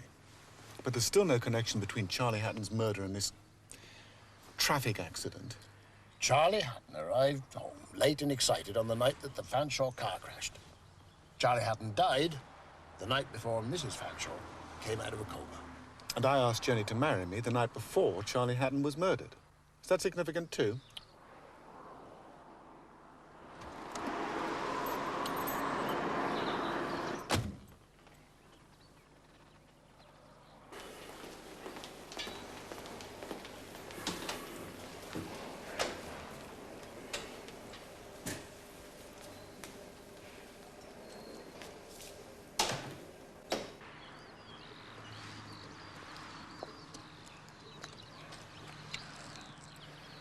Why are you so fascinated by this crash?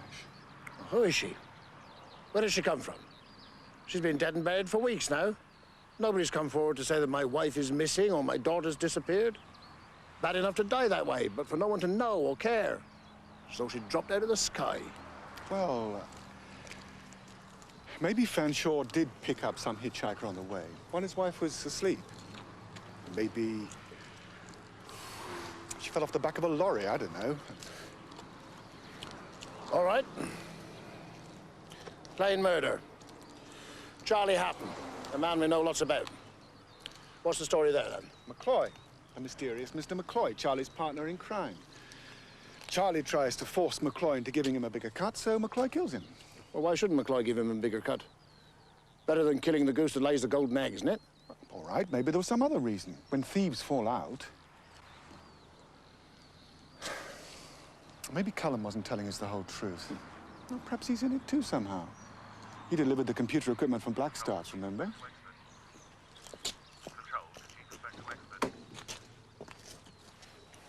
Wexford? Message from Sergeant Willoughby. Morris Cullen has been taken to Stourton Royal Infirmary with serious injuries. Head wounds, suspected brain damage. Suspicious circumstances. Over. Right. We're on our way. Oh, I'd like Dr. Crocker there, if possible, please. Ah, the gentleman of the law. We really can't go on a meeting like this. What happened? Well, I felt the recent crime wave was dying out, so I sneaked out of the hospital and... No, I'm sorry. Basically, he's been very badly beaten up. Mainly head injuries, including one very severe blow to the back of the head. As if his head had been thumped against a brick wall. Or as if someone had hit him with a stone. Yes, that too. That is possible. You know what Charlie Hatton looked like? Could be the same thing.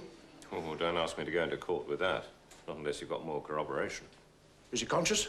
No. I think you'll have to wait some time. He's comatose, just like Mrs. Fanshawe. Another connection? You think so?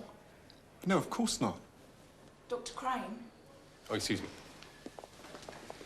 What this suggests is that I was right when I said that maybe Cullen knew more than he told us. So? Well, it's a reasonable assumption that somebody knows we've been questioning him and has decided to shut him up. No, that won't work. I'm sorry. You're the detectives, but even I can see that that doesn't fit. If you want to shut someone up, you kill him. You don't leave him to come out of a coma and identify whoever it was put him into it. Well, maybe Cullen's attacker thought he had killed him. I'll go and see how Martin's getting on, shall I? Huh? If they found McCloy. Oh, yeah, right.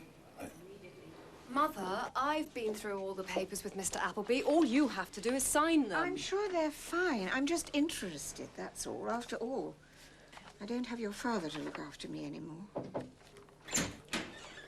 I'm sorry to disturb you. I need to speak to Mrs. Fanshawe. Well, I'm afraid you are disturbing us. My mother Mr. needs... Appleby, may I sign these papers tomorrow? Certainly, Mrs. Fanshawe. Good. I'll go through the rest of them later. I'm going to have to start looking after things for myself. You should be pleased. Come in, Chief Inspector.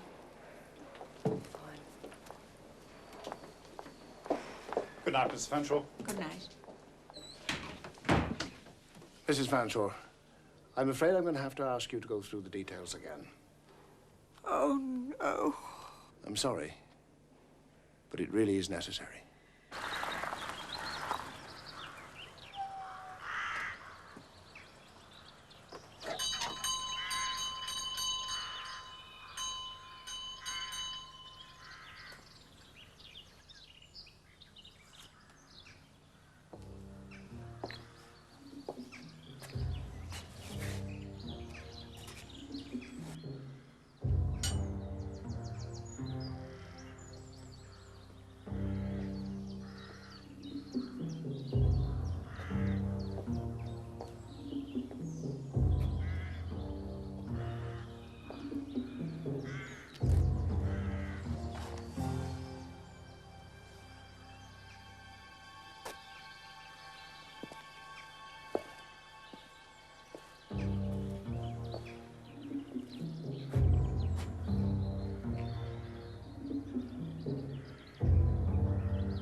My husband had a number of these women,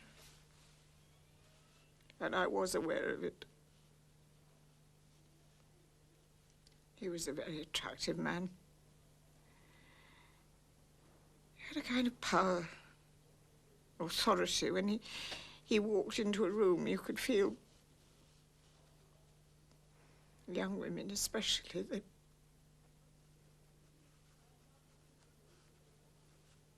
But there was no one in the car. I'm not lying. I'm not mad. I'm not... Oh, what's the word they use? Repressing. Yes, that's right. I'm not repressing anything. I'm telling you the simple truth. Jerome and I and Nora went down to Bournemouth for a few days, just the three of us. Jerome had this terrible row with Nora. She left to go back to London, and we drove back that same night, just the two of us, alone. Well, why don't you believe me? I was there.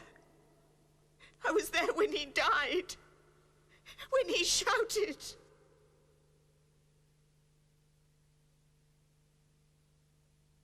Just before it went out of control. A fright. Why don't you believe me? I believe you, Mrs. Fanshawe. I think I always did.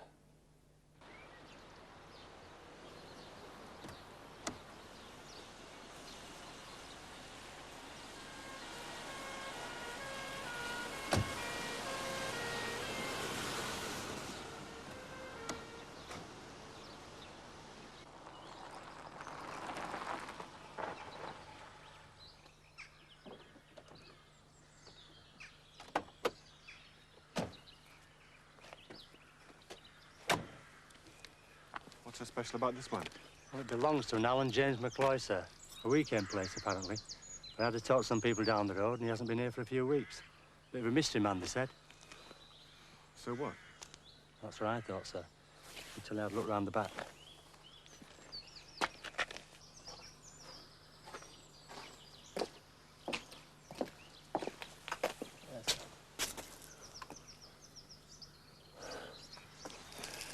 Bit too much of a coincidence, isn't it? Uh-huh. Black staffs.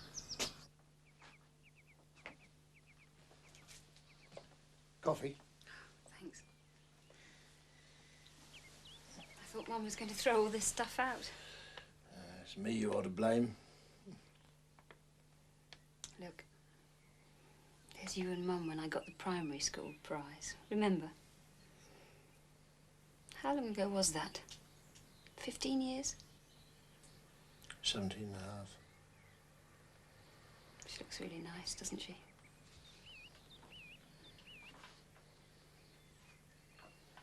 Tomorrow. Could be. Let's not cross our bridges till we have to, eh? I'm trying to be ready to cross. I know. You could have rung to say you were coming. And miss this vision? What? I'll go and wash it off. Come on. Didn't I ever tell you I was a hoarder? What made you decide to throw it all out? Well, I didn't actually decide. I thought I'd take a look at it all, see what was there. By the time I got started, it was too late.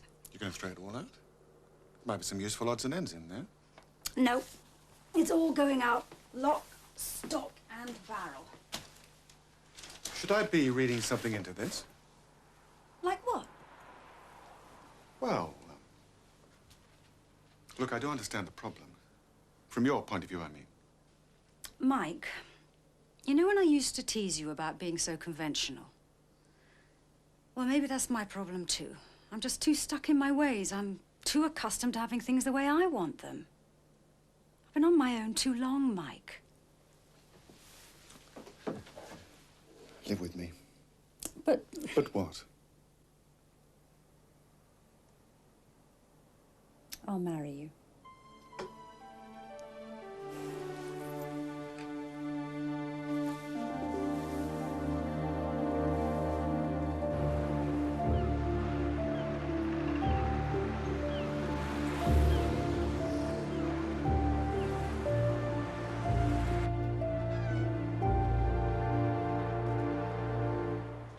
I'd like to see the director, please. It's a missing persons inquiry, and I really do have to see him. As soon as possible. In fact, now.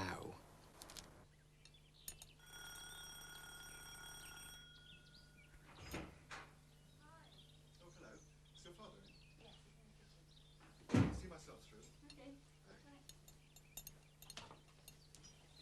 Morning. Coffee? No, it's okay, thanks.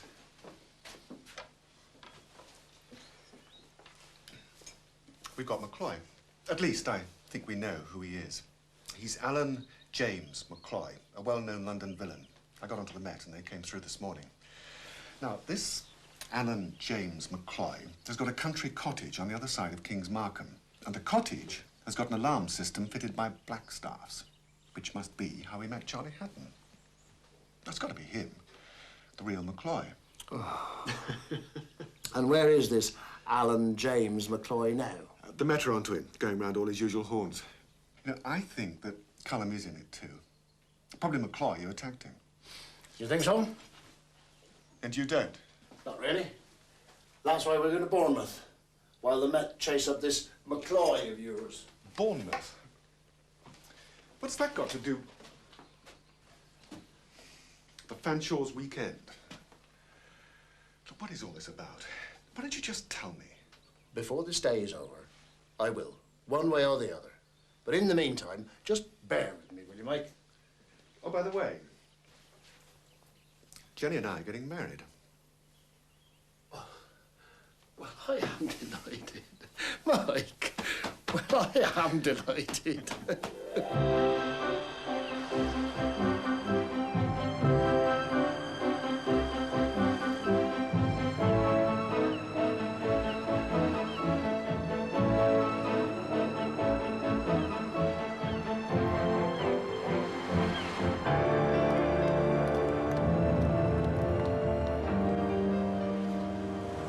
Most likely one of the missing girls. No parents, it seems. No close relatives. Went missing at the right time and apparently looked quite like Nora Fanshawe. Miss Lewis, we know that you've been seen by a constable from the local station. Did he explain the problem to you? No. He just asked a lot of questions about Bridie. Bridget, I mean. I see. Well, my colleague, Inspector Burden, and I are looking into some recent cases of missing persons. We're especially interested in young women who have been reported missing in the South Coast area around 6 weeks ago. Like Bridget? Nurse Cole Ross, yes. You might be able to help us because we believe that of all the staff in the clinic, you knew her best. Is that right? Yes, I suppose so. I mean, one didn't know her awfully well. We weren't much alike, really. I'd like to show you some items of hers which you might identify as belonging to her.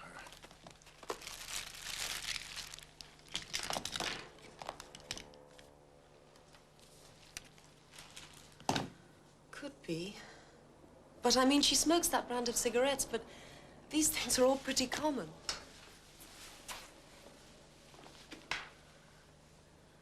You're positive? Absolutely. Oh, God, yes. One heard enough about that bag. Had it flaunted. She was very proud of it. Who gave it to her? How did you know that it was a present? An expensive bag like that with cheap stuff in it. If she'd been able to afford a bag like that, she could have afforded a gold lighter to go in it. Don't you think? Who gave it to her? Jay. J, like the initial? Yes. Well, what was the rest of his name? Oh, it was all part of the game. It's a wonder she didn't call him Mr. X.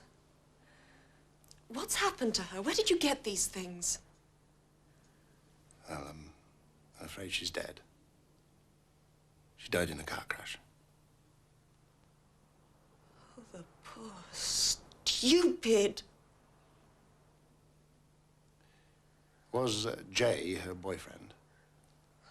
Hardly a boy, from what she said. But he was middle-aged? Was he a married man? Yes. How do you know if she kept it secret?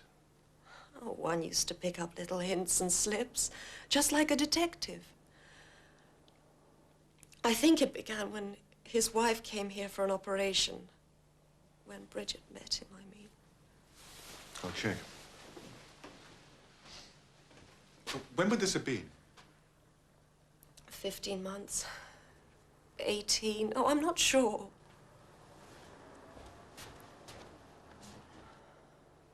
Poor stupid Bridie. She was always so desperate for all the good things in life. Such as?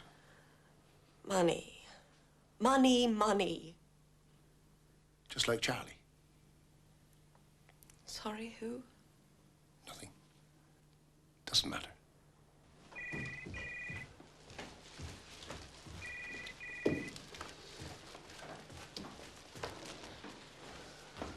That being awkward.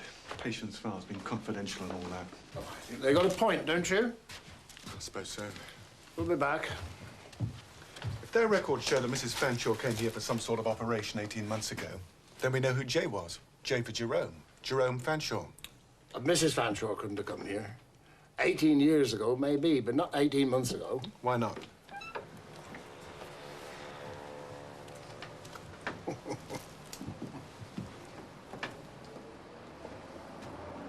So the girl in the car. Mrs. Fanshawe swears that there was no other person in the car. Whatever. We know who the dead girl was. We also know she had a middle-aged lover called Jay. Sounds like Fanshawe to me from everything you've told me about him.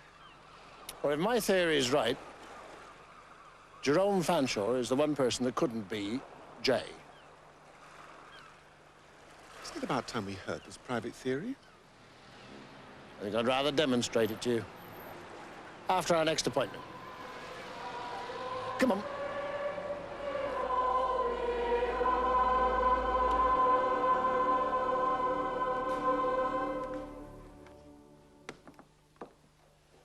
Please be seated.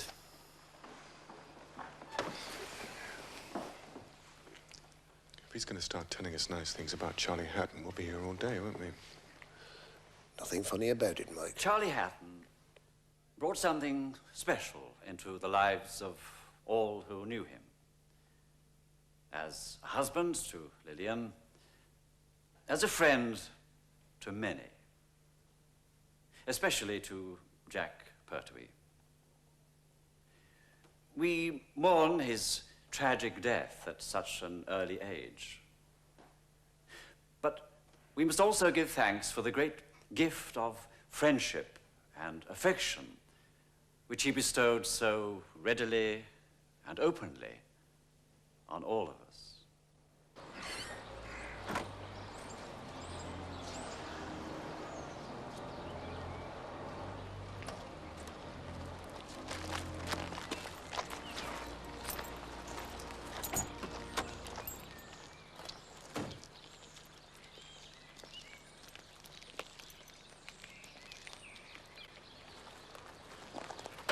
What about this demonstration, then?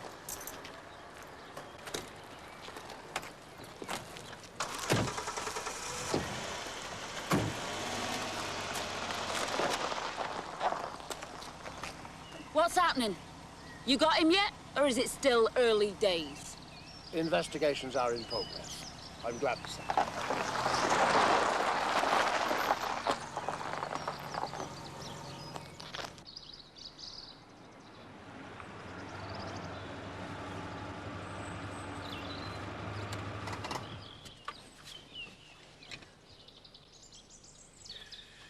Something I want to find out about.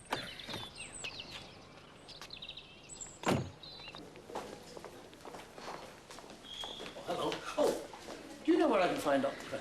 Dr. Crane? Oh, he's not here today. Away to some conference or something. Thank you. Oh, Mr. Vigo. I was looking for Dr. Crane, but I'm sure you could answer my question. How can I help you? Well, you remember when we first met in Dr. Crane's office, you made a remark about a sleeping beauty. It was Mrs. Fanshawe you meant, wasn't it? I don't remember that specifically, but it sounds like one of my jokes. Rather bad taste, I suppose. Is she your patient? Well, no, I've never even seen the woman. But you know of her through Dr. Crane? Well, yes, most of the staff here did. And was it common knowledge amongst the staff that she was going to come out of her coma when she did? Well, it's not exactly my area of expertise, but Jerry went Jerry? around telling him... Dr. Crane? Jerry? Is that Jeremy or Gerald? Gerald. Thank you, Mr. Vigo. Thank you. It's a pleasure. Ah, Rich. Tests are negative. They've double-checked. You've got nothing to worry about. Well, I'll see you later. Oh, I have to call Sheila. Oh, use my office. I'm glad you didn't take it all on yourself, after all.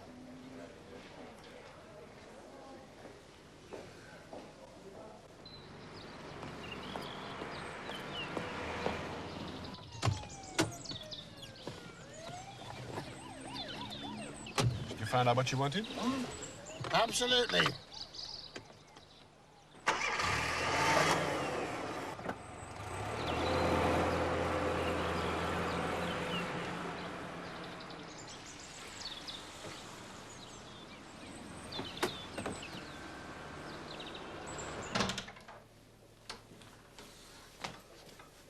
Mr. Burton? The Met been on? Yes, sir. Have they found McCloy? Glad to have, sir. Where is he? Peterhead, sir. McCloy's been there for a couple of months and on remand for 6 weeks before that. Did a bank job in Dundee. Don't have much luck with your suspects, do you, Mike? Keep dropping off the tree as soon as you point the finger at them. Oh, Sergeant Martin. Sir? Can you get me a couple of dummies? You know, like you see in shop windows. I'll do my best, sir. Yeah, the old ones, you know, want to knock them about a bit. Yes, sir. Oh, rigid or bendable, sir? Oh, bendable. Sir. Oh, any special colour, sir? Get on with it. I can just hear him. And the rest of them out there. We want a couple of dummies when all we got to do is look in the mirror. What do you want it for, this demonstration? Well, I'm going to put a suggestion of yours to the test. About the death of a girl we now know as Bridget Culross. A suggestion of mine?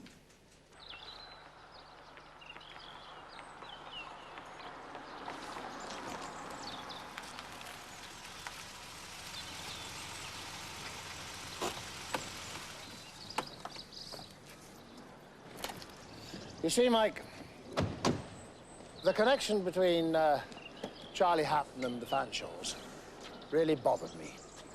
Charlie coming home late the night of the crash and then dying the night before Mrs. Fanshawe came out of her coma. But yesterday, when Len Crocker mentioned that somebody had come out of a coma and identified his attacker, the light began to dawn. And I got a really daft idea. Which is? That Charlie Hatton was killed because he was witness to a murder. The murder of Bridget Culross. Or at least the disposal of her body. What about the suggestion of mine? I don't remember saying anything about Bridget Culross. Oh, yes, you suggested it, all right. Yesterday, on the bypass. I asked you how the body could have wound up on the road if it wasn't in the car. Now, the problem is that I didn't take your reply seriously any more than you did. You said, well, maybe she fell off the back of a lorry. You mean she was in Jay's car with him and she fell out? No. She didn't fall. She was pushed, thrown. I'll show you.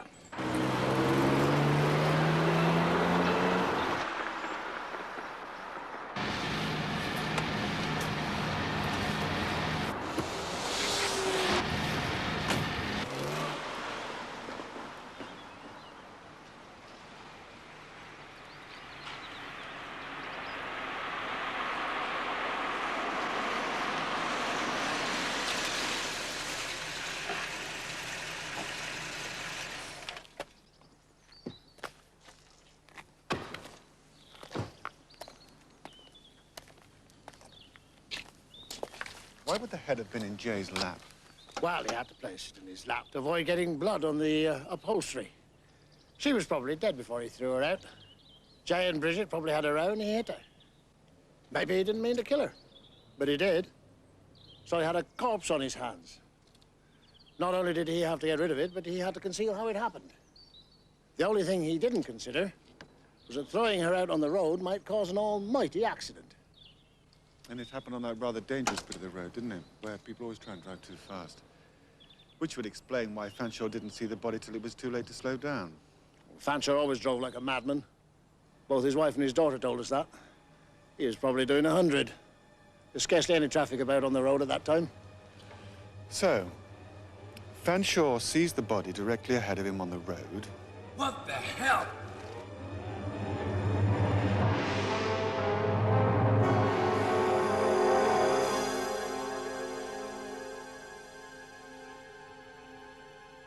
What about her bag and the case?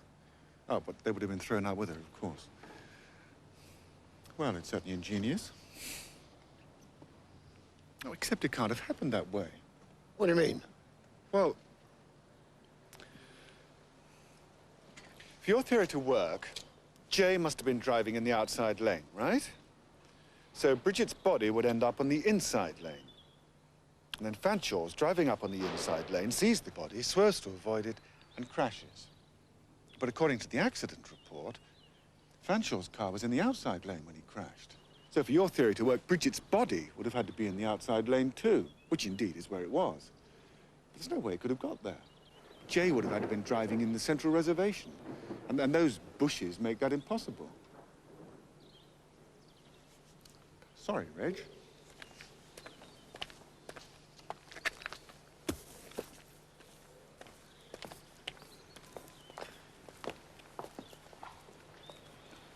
You drive the car, I've got some thinking to do.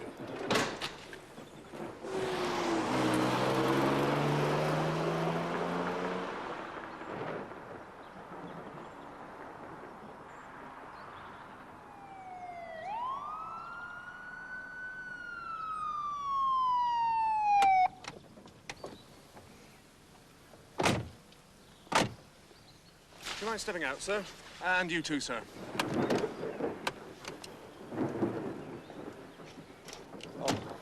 Sorry, Mr. Wexford. What's the problem? We had a call about something very odd going on over there. Didn't realize it was you. Sorry. Not your day for suspects either, is it?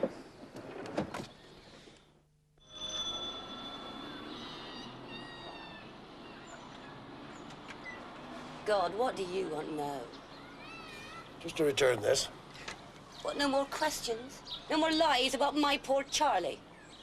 Well, there are a couple of questions, but perhaps this isn't the time. Ah, the law. Still plodding along. Sir? Don't need the law. Oh, go back inside there, Jack. It's me he's come to see. Isn't that right, Chief Inspector? Come in. Go on. Well? I am interested in one particular entry in the diary. January 16th. Here it is. It's the night your husband came home late. Excited. Didn't come to bed for hours. What about it? Can you remember anything that he said? But that was weeks ago. I can't remember what he said the day he died, before he went to Jack's stag night. Have you any idea what that's like? Not to be able to remember the last words he ever spoke to me.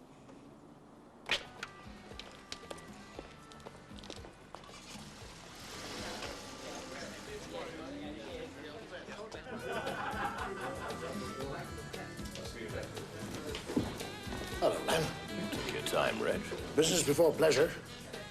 Guest of honor looks like he'd give his right arm some business to attend to. Glad to see a smile on your face again.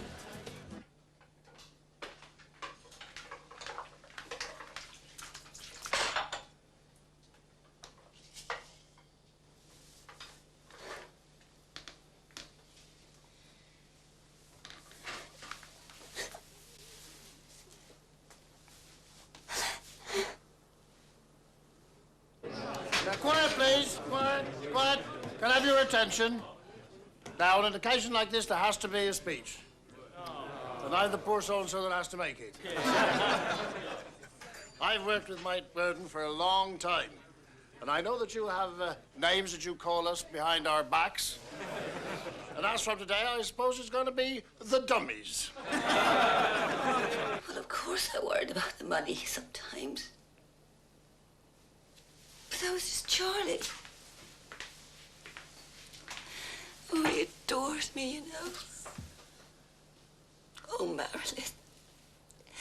I don't know what I'm going to do without him.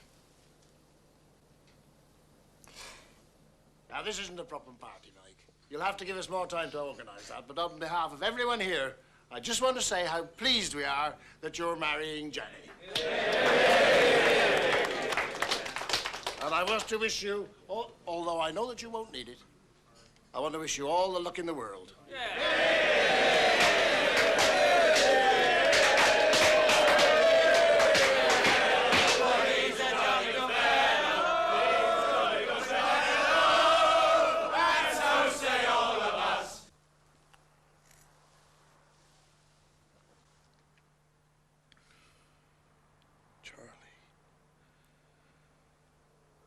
Never going to be the same without Charlie.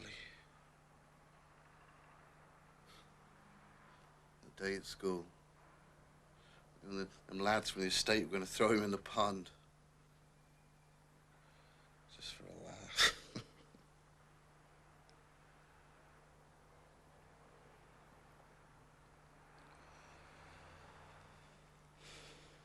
Poor Charlie. Doesn't need me to stop bullying him now.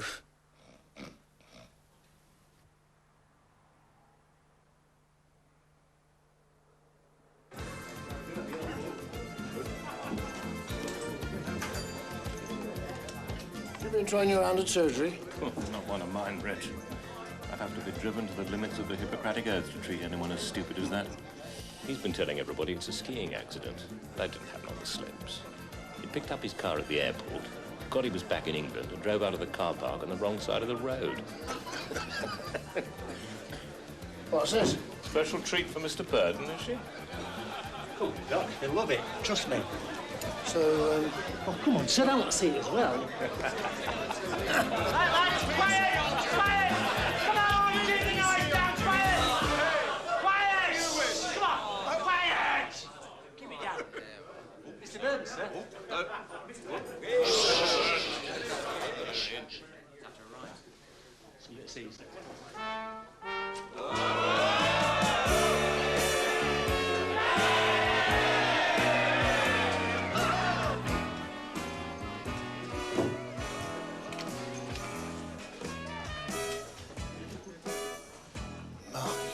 God, I've been a fool. I've been telling you that for years, Red.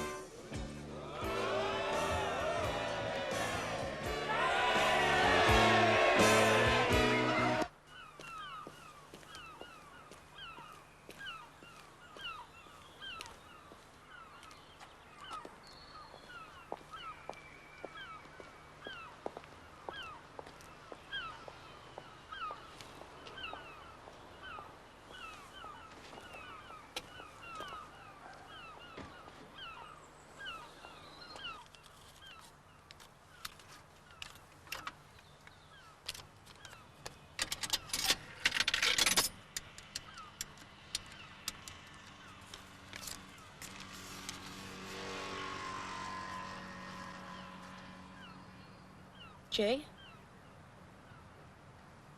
Jay. I know about you and Bridget. I know what happened to Bridget. And I want money. Where can we meet?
Is that you?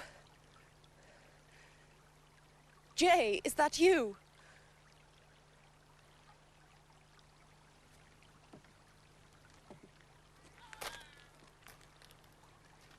It is you, isn't it? Jay. All right, we've got him. That's it. Well done. Miss Lewis. You're all right now. You're safe now. I'm sorry, it was the only way we could flush him out. Mike, you're quite safe now. Julian Vigo, I arrest you for the murders of Bridget Carl-Ross and Charles Hatton. You're not obliged to say anything unless you wish to do so. But anything you say will be put in writing and may be used in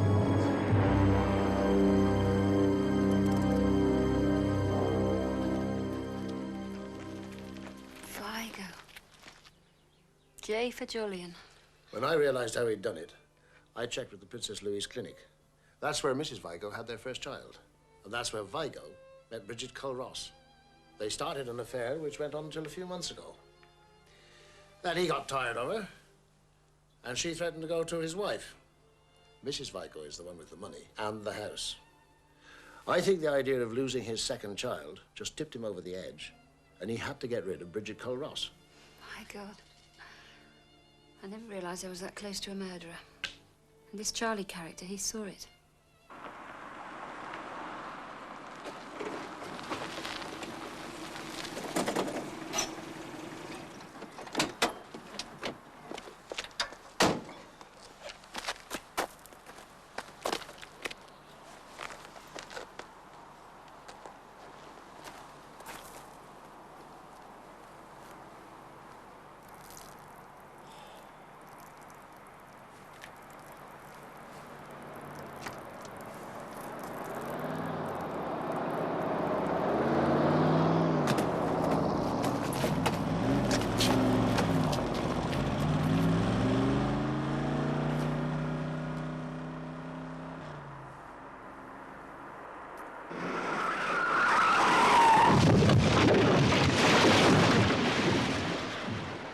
Not only did he see it, he recognized Vigo.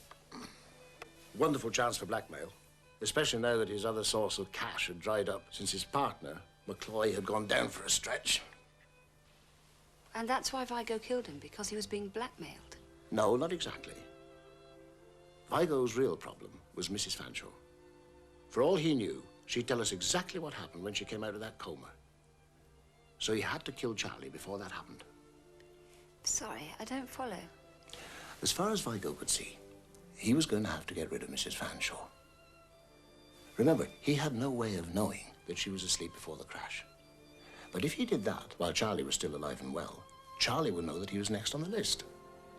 And with his life in danger, Charlie would find a way of shopping Vigo to us, out of sheer self-protection. So Vigo had to dispose of Charlie before he could shut Mrs. Fanshawe up for good. Tricky situation. No wonder Vigo left it as long as he did. He had to make sure that Charlie thought he was going to keep on paying him the money. Give him a sense of security. And then...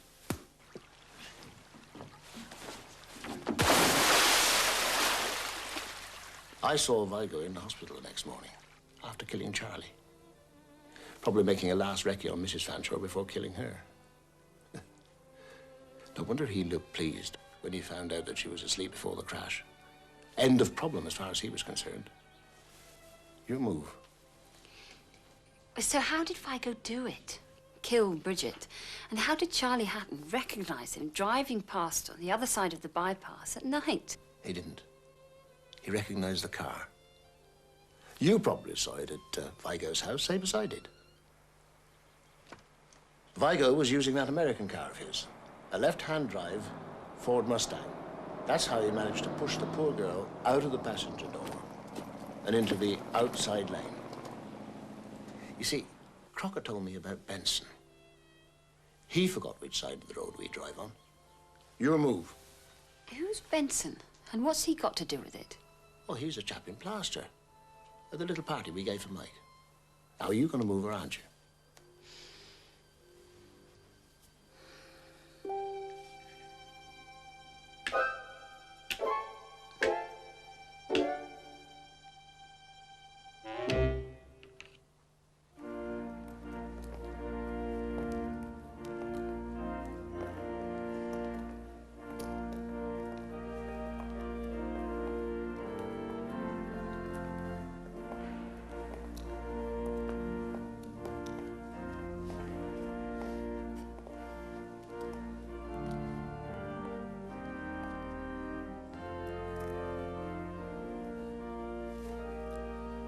wife and forgive him for keeping you in the dark. Suspended sentence. We have come together in the presence of God to witness the marriage of Michael and Jenny, to ask his blessing of them and to share in their joy. Our Lord Jesus Christ was a guest at a wedding in Cana of Galilee, and through his Spirit, he is with us now. The scriptures teach us that marriage is a gift of God in creation and a means of his grace, a holy mystery in which man and woman become one flesh. It is God's purpose.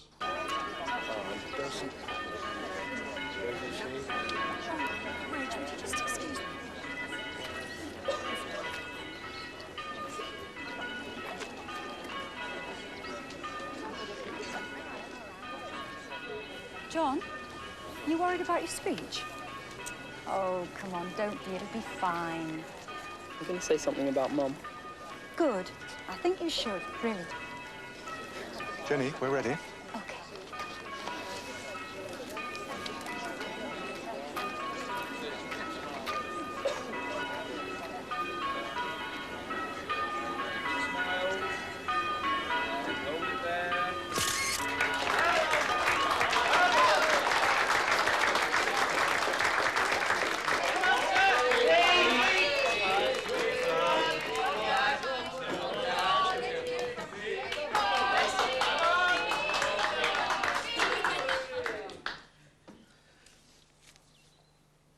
On behalf of my wife and myself.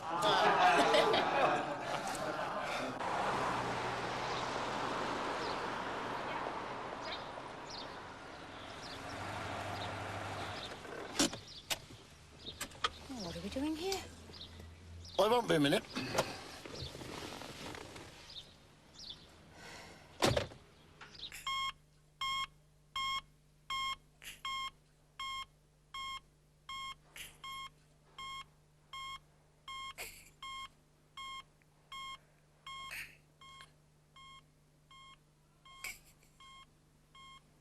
Just got back from your honeymoon.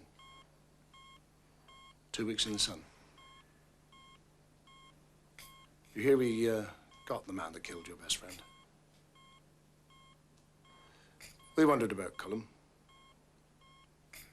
but it turned out to be more complicated than that. Don't need the law. What? That's what you said. The last time I saw you. Oh, don't worry. He'll come round. 6 days, 6 weeks, 6 months, whatever. And then he'll tell us. He'll tell us what happened. My guess is you talked to George Carter. George Carter said he thought it was Cullum, so you went for Cullum. Of course. I can't prove it. Mr. Wexford.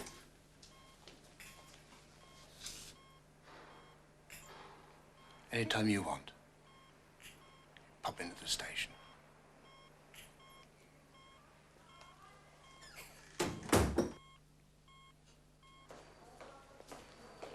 Chief Inspector, you do look smart. Oh, thank you.